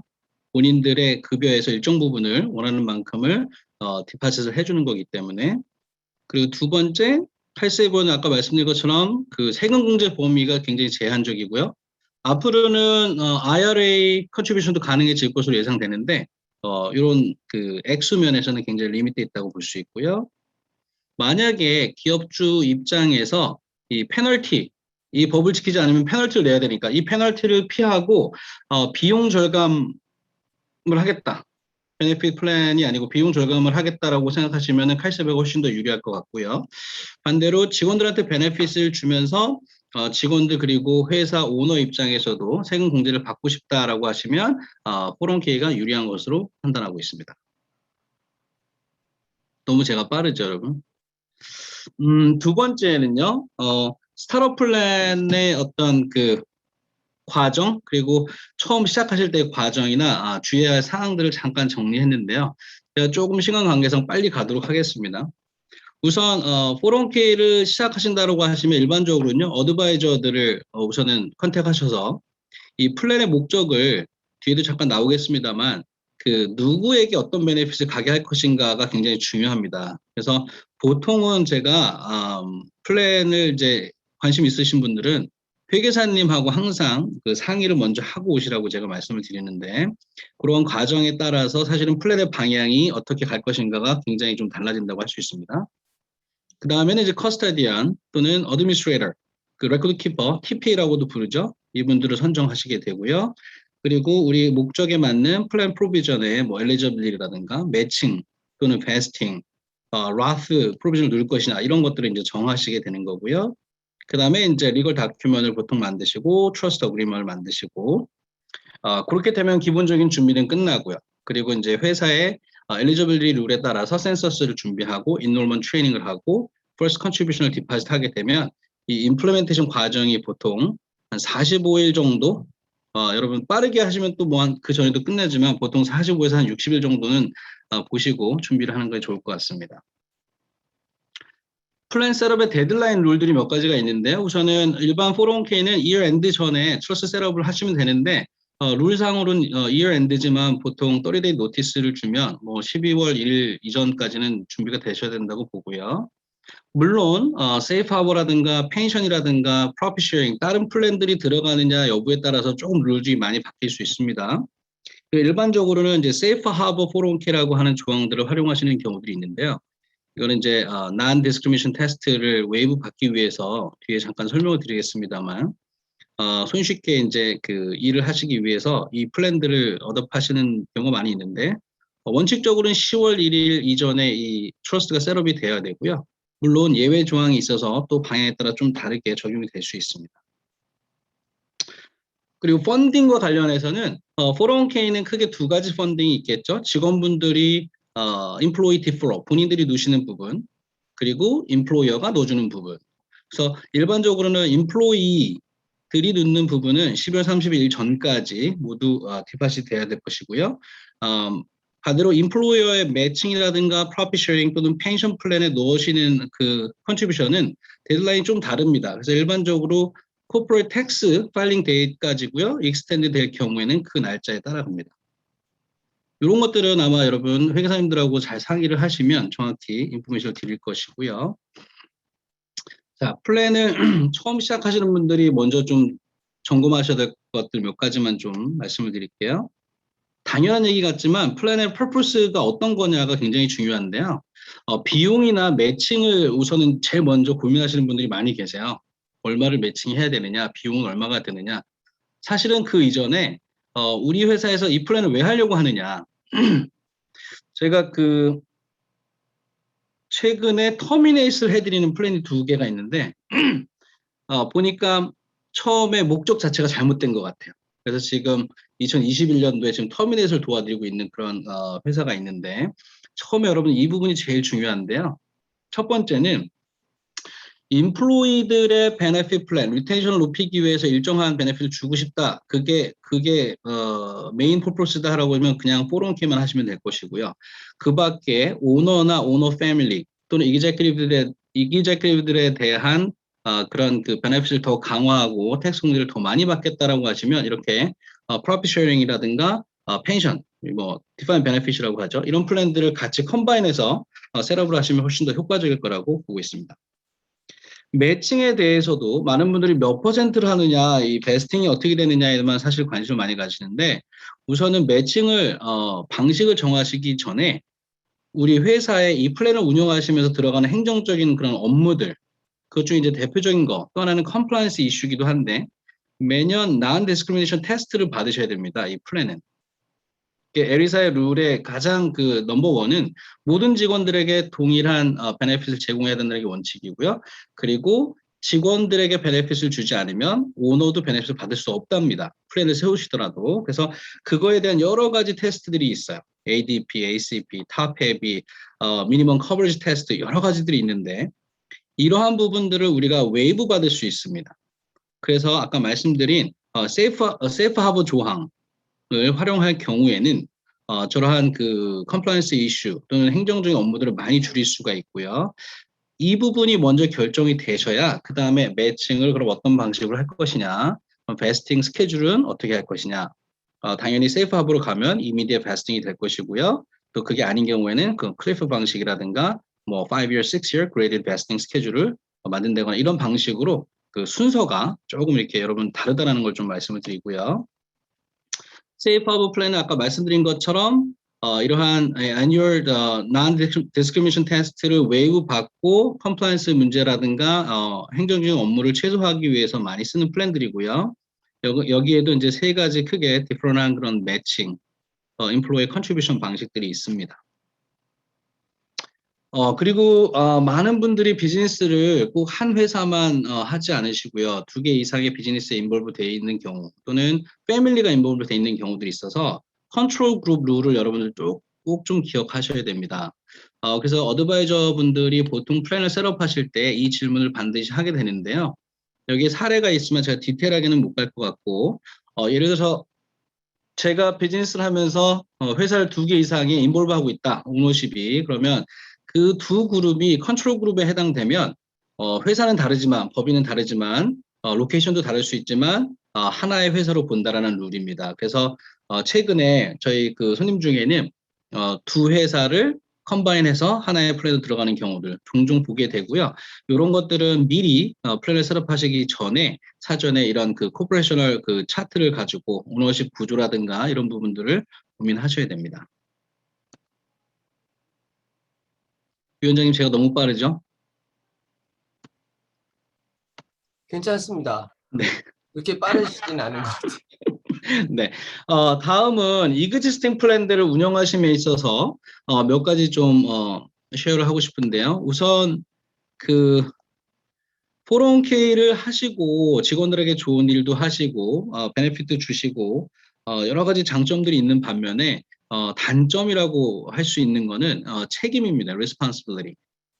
우리 스폰서분들이 거의 대부분의 책임을 져야 된다고 보셔야 됩니다. 베이스 룰은. 그리고 어드바이저라든가 저희 같은 어드바이저 또는 커스터디언, TPA, third party 또는 뭐 third party 어드바이저 이런 분들을 하이어 하시는 이유는 일정 부분 여러분들 스폰서, 그러니까 회사가 가지고 있는 레스폰시빌리티를 나누거나 코피디셜리 역할을 하게끔 하기 위해서 하는 거기 때문에 그러나 베이직은 우리 스폰서분들, 회사가 이 책임을 진다는 걸 여러분 꼭 기억하시면 좋겠고요. 사실 이렇게 하셔야 되는 일들이 굉장히 많지만 여러분들 이걸 다 하신다고 생각하시면 너무 어렵게 생각하시니까 그래서 저희가 있고 커스터디언도 있고 어드미니스트레이터도 있다. 그 부분을 꼭 말씀을 드리고요. 특별히 여기에 보시면 최근에 그 서베이 중에 하나 우리 스폰서분들이 가장 그 프라이어티로 생각하셔야 되는 게 뭐냐면 participation education입니다. 그러니까 여기서 participation은 여러분들 인플로이가 되겠죠. 인플로이 분들에 대한 사실은 그런 그 교육이 많이 부족한 부분들이 있어요. 그것도 컴플라이언스에 위배가 되는데 그 부분을 여러분들 잘 하고 계신지 한번 점검을 하시면 좋을 것 같습니다. 여러분 다들 운영을 하고 계시는 분들은 알고 계시겠지만요. 전체적으로 우리 회사의 401k 인볼브되는 파리들은 이렇게 돼 있습니다. 우선은 스폰서가 우리 회사의 회사가 되겠죠. 그리고 여러분들의 인플로이, 파티시펀이 있을 것이고요. 그리고 이 플랜을 셋업한다는 것은 어드미니스트레이터를 통해서 커스터디언을 선정하고 또는 어드바이저를 통해서 선정을 하고 트러스트를 셋업하는 그리고 모든 파일링과 레코드 키핑을 담당하는 어드미니스트레이터 역할을 하는 사람들을 하여하고요. 그다음 실제 돈을 가지고 인베스트먼트 하는 기관이 이제 커스터디언이 되겠죠. 그리고 저희 같은 어드바이저들은 그 메인 그 롤 중에 하나가 여러분들 에듀케이션, 직원분들의 에듀케이션을 담당하고 그리고 커스터디언과 어드미니스트레이터를 코디네이트해서 이 플랜이 잘 오퍼레이트 될 수 있도록 스폰서를 돕는 일을 하고 있습니다.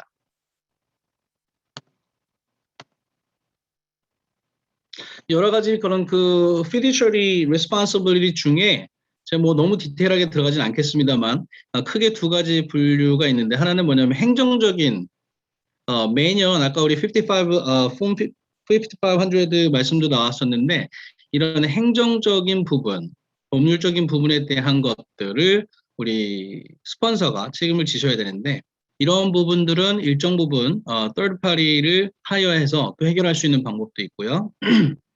두 번째 파트는 investment advisor, investment manager라고 하는데 우리 플랜에 들어가는 우리 직원분들이 참여하셔서 실제 인베스트먼트 할 수 있는 그런 그 옵션들, 펀드 라인업들을 선정하고 모니터하고 업데이트하는 일들을 결국에는 스폰서의 역할이지만 우리 또 비즈니스 하시느라고 그런 것들 직접 못 하시기 때문에 이런 third party 그런 피디셔리들을 하여해서 이런 리스폰시빌리티를 쉐어하거나 전가할 수 있는 방법들이 있습니다. 근데 여러분들 지금 운영하고 계시는 플랜들에 이런 부분이 잘 되어 있는지는 한번 그 점검을 하셔야 될 것 같아요. 제가 말씀드리는 게 이게 굉장히 제너럴한 이야기 같지만 사실은 그 모두 우리 스폰서의 책임입니다, 여러분. 아직 스몰 플랜들을 사이즈인 경우에는 별로 이렇게 와닿지 않으실 수 있는데요. 여기에 라지 플랜들을 운영하시는 분들은 아마 매일매일 이 경험하고 있는 부분들일 겁니다. 그 에듀케이션에 대한 책임은요. 401k 들어오지 않고 있는 직원들에 대한 교육, 그리고 지금 파티스펜트 하고 있는 분들, 그리고 이걸 관리하는 스태프나 키퍼슨들 또는 플랜 어드미니스트레이션을 담당하는 직원들에 대한 교육으로 꼭 구분해서 정기적으로 실시를 하셔야 됩니다. 아까 말씀드린 것처럼 우리 플랜에 세이프 하브 조항이 없다라고 하면 이렇게 애뉴얼 non-discrimination 테스트 또는 파일링 과정들을 거치셔야 되고요. 그리고 애뉴얼 센서스 업데이트를 당연히 어드미니스트레이터 또는 TPA와 논의를 하셔야 되겠죠. 폼 5500 파일링도 당연히 우리 회사의 의무고요. 그렇지 않은 경우에는 페널티 있고요. 라지 플랜인 경우에는 매년 또 오디트를 하셔야 됩니다. third party 오디터를 또 하여하셔야 되고요. 여러분들 조금 시간 관계상 빨리 가니까요. 여러분 나중에 이 자료들을 필요하신 분들을 리퀘스트 하시면 보내드리도록 하겠습니다. 데일리 오퍼레이션 하시는 그 과정에서 저희가 그 중요한 그 데이트들이 있어요. 이 포럼키를 운영하실 때. 예를 들면 1월 15일은 우리 전 직원들의 센서스를 업데이트 해 주셔야 새로 들어온 직원이라든가 eligibility 이런 것들이 이제 잡힐 테니까요. 3월 15일은 보통 아까 말씀드린 임플로이어가 컨트리뷰션 해야 되는 데드라인인데 물론 코퍼레이션의 타입에 따라서 텍스 보고 날짜가 연기될 수도 있고요. 그거에 따라서 펀딩 기간은 늘어날 수 있습니다. 3월 30일은 이제 저희가 5500를 준비하고요. 라지 그룹 같은 경우에는 어디터를 선정하는 작업들을 이제 보통 준비하라고 하고요. 4월 15일은 만약에 아까 non-discrimination 테스트에서 뭔가 문제가 생겼거나 이랬을 때 또는 excessive한 그런 컨트리뷰션이 발생했을 때에는 인플로이들의 그런 그 excessive deferral에 대해서 리펀드하는 과정들을 이때까지 마치셔야 됩니다. 그래야 개인들의 세금 보고에 또 어플라이가 될 수 있겠죠. 7월 31일 여러분 이 내용들은 이미 운영하고 계시는 분들은 TPA나 어드미니스트레이터하고 다 하고 계시는 일일 거예요. 그러나 이제 새로 이제 시작하시거나 경험이 아직 없으신 분들은 이런 것들을 해야 되는구나. 그러나 여러분들이 그런 어드바이저나 TPA 커스터디언들과 잘 그 코디네이트를 하시면 이런 부분들은 아마 쉽게 다 진행을 하실 거라고 예상됩니다. 폼 5500는 7월 30일이 기한이죠. 근데 연장을 최대할 수 있고요. 연장은 10월 15일까지 연장이 가능하시고요. 네, 직원들한테 서머리 애뉴얼 리포트를 발송하셔야 되는 날짜, 그리고 직원들에 대한 애뉴얼 플랜 공지를 또 12월 30일 전에 또 하셔야 되는, 그리고 12월 31일 전에는 그 전년도에 발생했던 그 ADP, ACP에서 혹시라도 페일이 있었을 경우에는 corrective distribution 이거를 그 다음 연도 10월 30일 전까지는 반드시 수정을 하셔야 됩니다. 저희가 실제 업무에서 보는 여러 가지 사례들 중에 특별히 많은 실수 부분들이 있는 걸 좀 사례들을 모았습니다. 저희가 4월인가요? 세미나를 할 때도 아마 많은 분들이 보셨을 텐데 우선은 첫 번째 여러분 그 피델리티 반드라고 아마 기존에 운영하시는 분들은 잘 아실 거고요. 새로 플랜을 시작하시는 분들은 아직 못 들으셨을 수도 있는데 첫 해에는 괜찮습니다만은 그 type of 보험이 되는 거죠. 혹시라도 플랜을 운영하면서 나중에 뭔가 문제가 생겼을 때를 대비해서 예를 들어서 룰에서는 전체 에셋, 전체 우리 401k 어마운트의 10% 이상을 항상 그 커버할 수 있는 보험을 들도록 하고 있습니다. 보통은 2년, 3년짜리 이렇게 패키지를 통해서 드시게 되고요. 비용은 뭐 그렇게 부담스러운 가격은 아닌 것 같습니다. 보통 TPA나 이런 분들이 이제 추천을 해드리고요. 두 번째는 그 401k 컨트리뷰션을 이제 디파짓을 하시는데 이 부분이 타임리 안 되는 경우들이 많이 발생을 해요. 사실은 어카운트 디파짓의 지연 현상들이 있는데 특별히 인플로이어의 컨트리뷰션은 아까 말씀드린 것처럼 여유가 있습니다. 하지만 직원분들이 본인의 인플로이 디퍼럴 어마운트를 정했고 페이롤 데이트에 그걸 이제 컨트리뷰션을 해 줘야 되는데 이 부분이 사실은 그래도 심심치 않게 봅니다. 이게 늦어져서 그 디파짓이 안 되는 경우들. 이거는 아주 중대한 컴플라이언스 위배 사항이 되기 때문에 여러분 직원분들의 본인들의 디퍼럴하는 어마운트를 컨트리뷰션 디파짓 해주는 거는 저희가 5일 또는 7일 이 정도까지 페이롤 데이트를 기준으로 빨리 해주셔야 된다는 거 말씀드리고요. 여러 가지 이유에서 이런 그 규정되어 있는 액수보다 많이 들어간 경우, 본인의 예를 들면 뭐 개인의 컨트리뷰션 리밋을 넘었다거나 아니면 우리 아까 말씀드린 것처럼 그 테스팅에서 페일한 경우, 이런 경우들을, 그 코렉트 하지 않는 경우들, 이런 것들을 또 가끔 보게 됩니다, 여러분. 그리고 일부 이제 신규 플랜들이요. 스타트업 플랜들이 1년, 2년 됐는데 처음에 그 주기가 돌아오면 잘 뭘 해야 될지 모르는 경우가 많이 있으세요. 그래서 그 첫 번째 그 폼 5500를 보고를 지연한다거나 우리가 TPA들이 계속 이거를 빨리 하라고 연락을 드려도 이 부분을 좀 제출하지 않는다거나 익스텐드를 안 한다거나 뭐 이런 경우들이 종종 또 발생합니다. 플랜을 운영을 잘 하시는 분들은 어떻게 그런 일이 있을 수 있지 하지만 사실은 현업에서 우리 비즈니스 하시는 우리 사장님들 입장에서는 이런 것들이 뭐 급한 일인지 아닌지 잘 모르실 수 있기 때문에 사실 이런 부분들이 종종 실수가 나온다는 거 또 알려드리고요. 그리고 직원분들한테 타임리 노티스가 안 나가는 경우, 발송이 안 되는 경우, 예를 들면은 펀드 라인업이 다 업데이트가 됐는데 직원분들한테 노티스가 제대로 가지 않아서 갑자기 직원분들이 내가 ABC 펀드에다가 투자했었는데 갑자기 펀드가 없어지고 1, 2, 3, 4 펀드로 바뀌었다. 막 이렇게 놀라서 연락하시는 경우도 많이 있으세요. 그래서 이러한 노티스 문제들. 그리고 인베스트먼트 옵션 리뷰 모니터링. 네, 사실은 아까 말씀드린 것처럼 스폰서의 책임이고 저희 같은 어드바이저들은 레커멘드 해드리는 역할을 하는 거고요.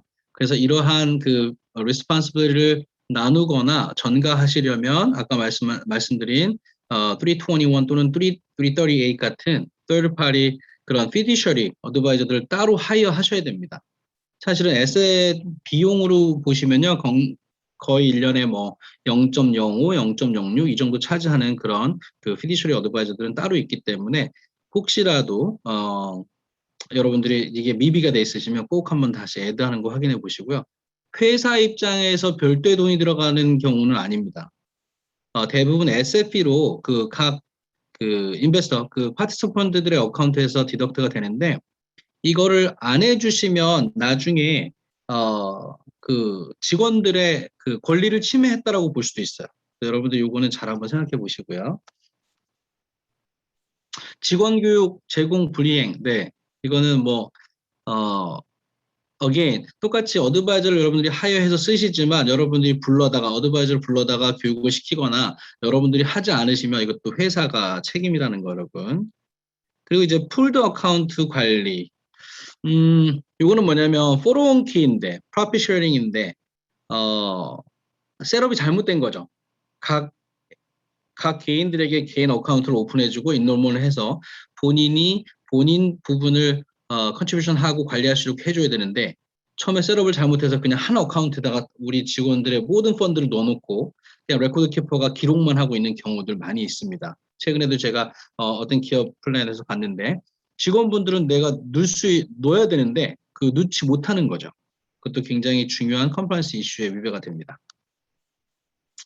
이 정도로 제가 봤고요. 그리고 이거는 뭐 그 실수는 아니지만 비효율적이라고 보는 사례들인데요.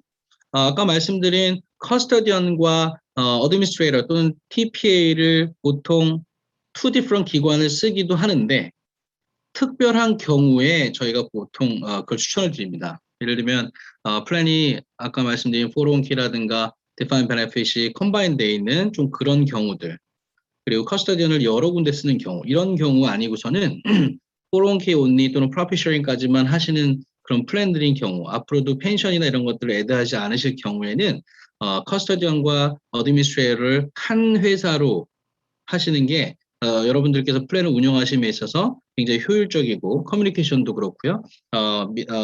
미스테이크를 줄일 수 있는 좋은 아이디어인 것 같습니다. 특별한 이유가 아니시면은 굳이 두 회사를 나눌 필요가 없을 것 같습니다. 그리고 많은 경우에 인베스트먼트 어드바이저, 플랜 어드바이저를 두지 않는 경우도 많이 있으세요. 저희 같은 사람들을 하여하지 않은 경우도 있으세요. directly 뱅가드, 피델리티 연락하셔서 하는 경우들도 있으신데요. 이 경우도 마찬가지로 법적으로는 문제가 없으십니다. 하지만 그런 경우에는 어드바이저가 없기 때문에 여러분들의 직원에 대한 교육 이런 부분들이 굉장히 미비해질 수 있다는 거. 그리고 굳이 회사가 별도의 돈을 내지 않는 경우들 대부분인데 하여하지 않는 특별히 제가 볼 때는 잘 모르셔서 그런 경우들이 발생하는 것 같습니다. 이 두 가지를 제가 말씀드리고요. 끝으로 저희 회사는 아메리츠 에셋은 Registered Investment Advisor입니다. 투자 자문사라고 저희가 부르는데요. 본사는 캘리포니아에 있고요. 저희가 뉴욕, 뉴저지, 뭐 시카고, 네바다 다른 주에도 많은 손님들이 또 계셔서 여러분들 질문이 있으시면 anytime 또 연락을 주시고요. 네, 저희가 파트너로 쓰고 있는 커스터디언들은 여러분 대부분 아시는 피델리티, 뱅가드, 네이션와이드, 프린서포 많은 회사들을 쓰고 있는데요. 특별히 스타트업 플랜들의 경우에는 이 회사들이 다 좋지만 스타트업 플랜의 단점은 에셋이 없기 때문에 잘 받아주지 않습니다. 그래서 여러분들 스타트업 플랜들은 이제 피델리티 이런 데 다 가고 싶어도 코스트가 굉장히 높다거나 이런 경우도 있으니까 여러분들 꼭 참고하셔가지고 우리한테 맞는 그런 커스터디언을 고르시는 게 좋을 것 같습니다. 저희 많은 클라이언트 분들은 한국계 기업들이 되시고요. 1인 기업부터 몇천 명 이상 되시는 기업들도 저희 손님으로 지금 저희가 관리해드리고 있고, 특별히 지상사라든가 한국 기업들을 저희가 많이 돕고 있습니다. 이 정도로 제가 마무리하겠습니다, 위원장님. 질문 있으면 네, 해주시겠습니다. 지금 질문 몇 개가 들어와 있는데요. 대표적으로 중요한 질문 몇 개만 추려서 여쭙겠습니다.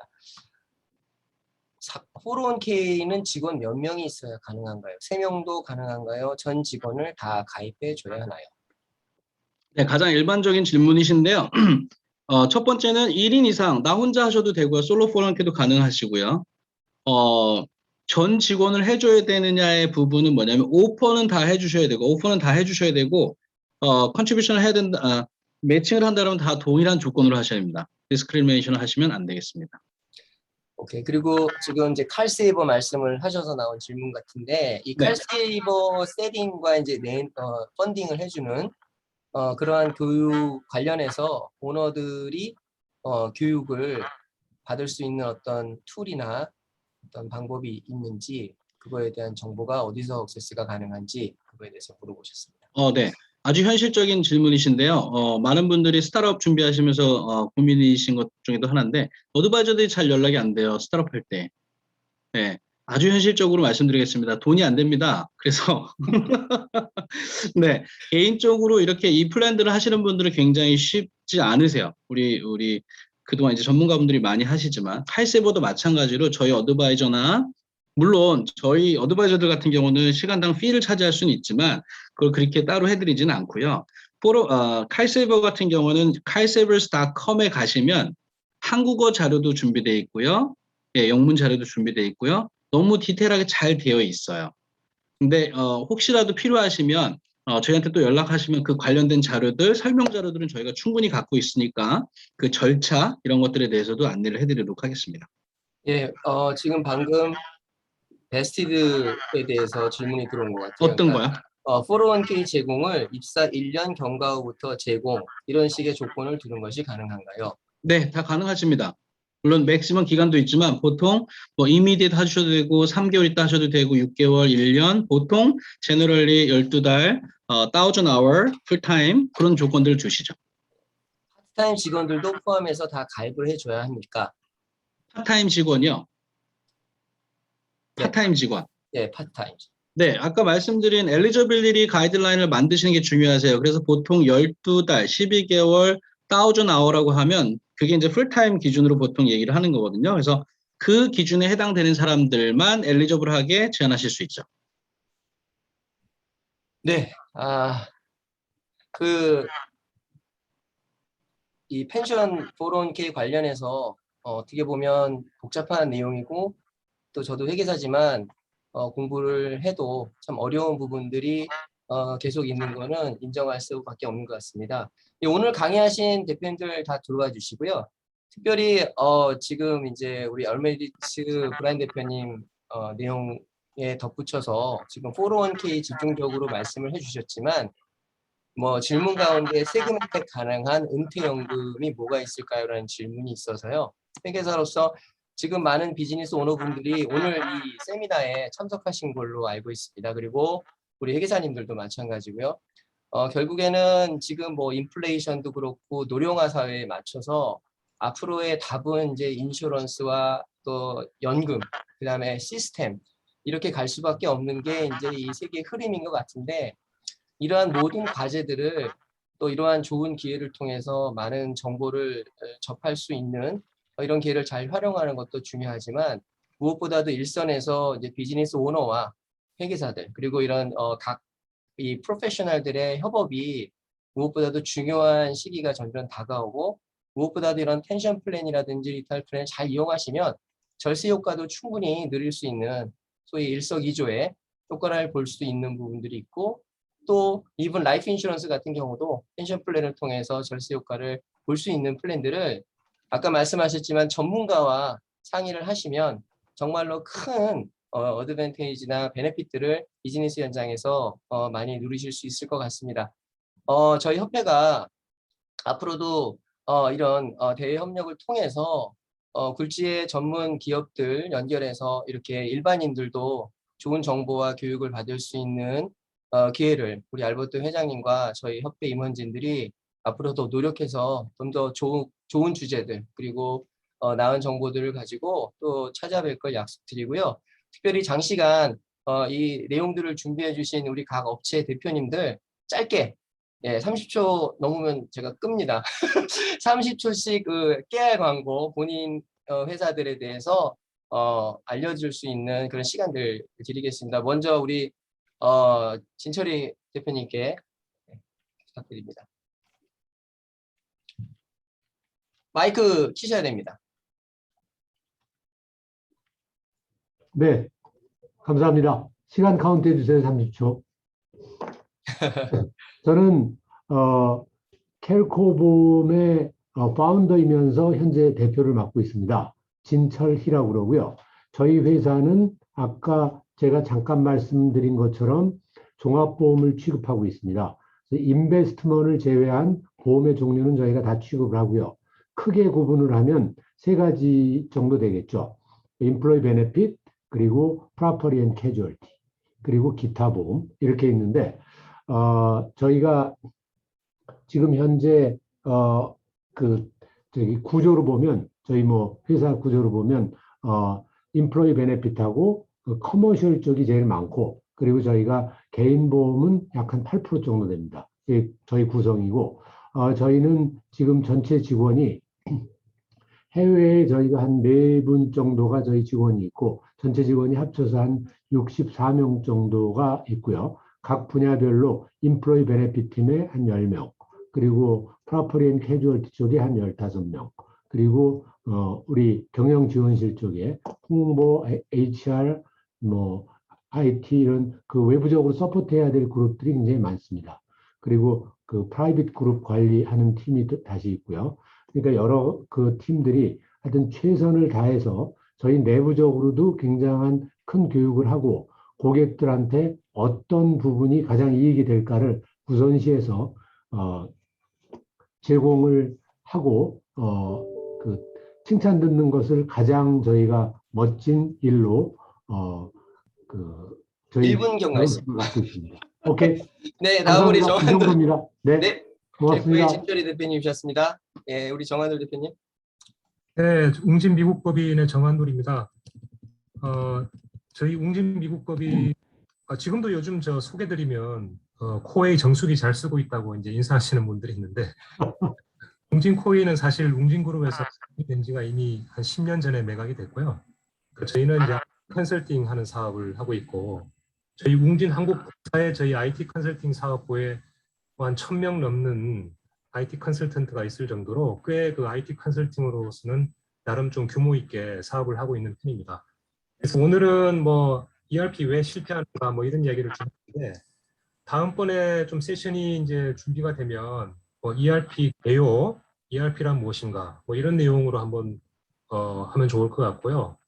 그 다음에 ERP를 막상 도입하기 위해서 우리가 어떤 준비를 하는 것이 좋은가 이런 실무적인 얘기 그런 것도 한번 하면 좋을 것 같고 오늘 여러 가지 아이디어가 좀 새롭게 떠올랐는데 하여튼 다음 기회에 또 한번 하기를 바라겠습니다. 네. 네, 감사합니다. 네, 브랜드 대표님. 네, 다시 한번 모든 분들 너무 감사드리고요. 이 귀중한 시간 내주셔서 감사드립니다. 저희 아메리트 에셋은 아까 말씀드린 것처럼 개인 자산 관리 그리고 기업연금 그리고 전문 투자 자문사로서 활동을 하고 있고요. 많은 어드바이저 분들이 사실은 그 백업 시스템을 가지고 있습니다. 그래서 개인적으로 물론 전문가분들이 많은 어드바이저 분들이 활동을 열심히 하고 계시고 많은 분들 도와주고 계시지만 저희도 돈 따지지 않고 네. 네. 모든 그 기업들을 뭐 한 분 되는 기업부터 뭐 1000명 넘는 기업들까지 저희가 돕도록 그렇게 시스템을 준비하고 있으니까요. 편하시게 꼭 저희들 관리 안 받으셔도 되니까 필요한 내용들 있으시면 언제든지 문의하시면 좋겠고요. 말씀드린 대로 그 이메일로 요청하신 분들한테 제가 오늘 PPT 자료를 따로 보내드리도록 하겠습니다. 감사합니다. 네, 그리고 마지막으로 우리 회장님 광고 말씀 듣기 전에 우리 참석하신 회계사님들은 시 발송되면서 오늘 PPT 자료는 함께 발송된 예정이고요. 일반 분들은 업체 대표님께 개별적으로 또 회사 홈페이지에 접속하시면 오늘 자료를 받으실 수 있을 것으로 알고 있습니다. 네, 그럼 마지막으로 우리 협회 알버트 회장님 광고 말씀 듣고 오늘 웨비나 정식으로 마무리하도록 하겠습니다. 네, 회장님. 네, 긴 시간 동안 준비해 주신 강사님들 다 감사드리고 또 우리 그래도 100여 명 이상 들어오셔서 끝까지 잘 경청해 주셔서 감사드리고요. 오늘 시간 모든 게 여러분들한테 좋은 도움이 됐으면 좋겠고 또 여기서 나오신 강사분들 더 필요하신 정보나 이런 거 잘 연결하셔서 비즈니스나 또 프랙티스 운영하시는 데 큰 도움이 됐으면 좋겠습니다. 감사합니다. 네, 그리고 오늘 이 시스템 또 이 지원 모든 걸 아끼지 않고 열정적으로 협조해 주신 우리 주관사 잡코리아 대표님께 다시 한번 감사드립니다. 김 대표님. 감사합니다. 네, 그럼 모두들 평안한 오후 되시고 다음에 또 뵙겠습니다. 감사합니다. 하나만 말씀드려도 될까요? 네, 회계사님들은 PPT 자료를 CPA 협회에서 단체로 보내드리는데 네, 저한테 보내주시면 됩니다. 예, 그 외에 필요하신 분들을 위해서 저희 세 사람 이메일을 여기에 공지를 해드리면 어떨까요? 그 홈페이지에 우리 직원 거기 나갈 때 안내 나가지 않았나요? 아니면 지금 어떻게 띄우실 수 있나요? 여기에 채트에 네, 그럼 여기 올려주시고 예, 그리고 홈페이지 각 회사들 홈페이지에 접속해서 문의하시면 아마 지원 받으실 수 있을 겁니다. 네, 그렇게 들어오셔도 되고요. 그리고 네. 아까 보니까 얼메리츠 같은 경우에 질문 사항이 많으신 것 같은데 이메일이나 아니면 직접 연락을 하셔서 질문을 하실 수도 있으니까 여기에 지금 끝내기 전에 각각의 그 이메일 어드레스를 여기다 넣어 드릴까요? 네, 그러면 공식적으로 웨비나 시간은 세션은 종료를 하고요. 네. 이 사이트에 남으셔서 질의응답을 하실 분들은 자유롭게 하실 수 있도록 그러면 그렇게 하겠습니다. 그렇게 하면 될까요? 네. 저기 어디 잡코리아 케빈 대표님 괜찮겠습니까? 네, 남아 계실. 그러면 네, 자유롭게 계실 나가실 분은 분들은 나가시고 네네. 하시면 좋겠습니다. 네, 감사합니다. 감사합니다. 감사합니다.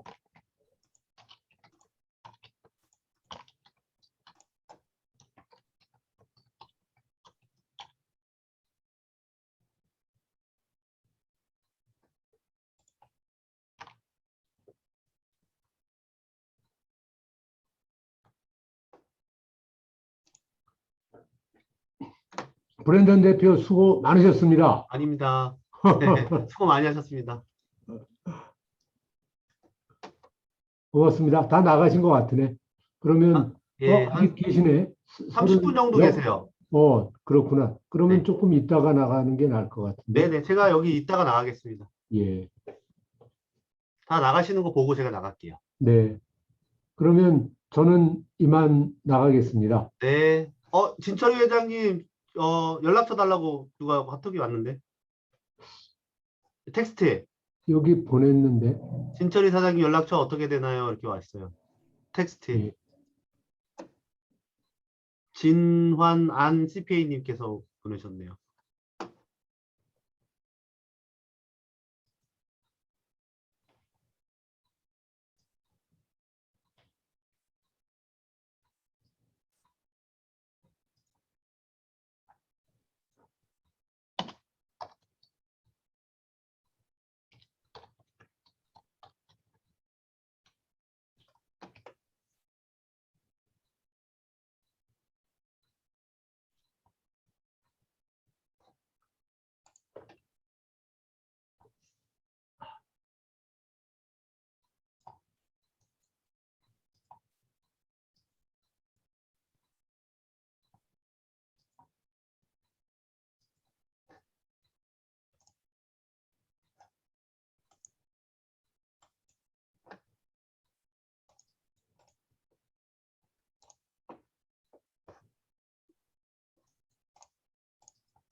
브랜던 대표님 수고하셨습니다. 저도 퇴장하겠습니다. 네, 감사합니다. 수고 많이 감사합니다. 하셨습니다. 네. 네.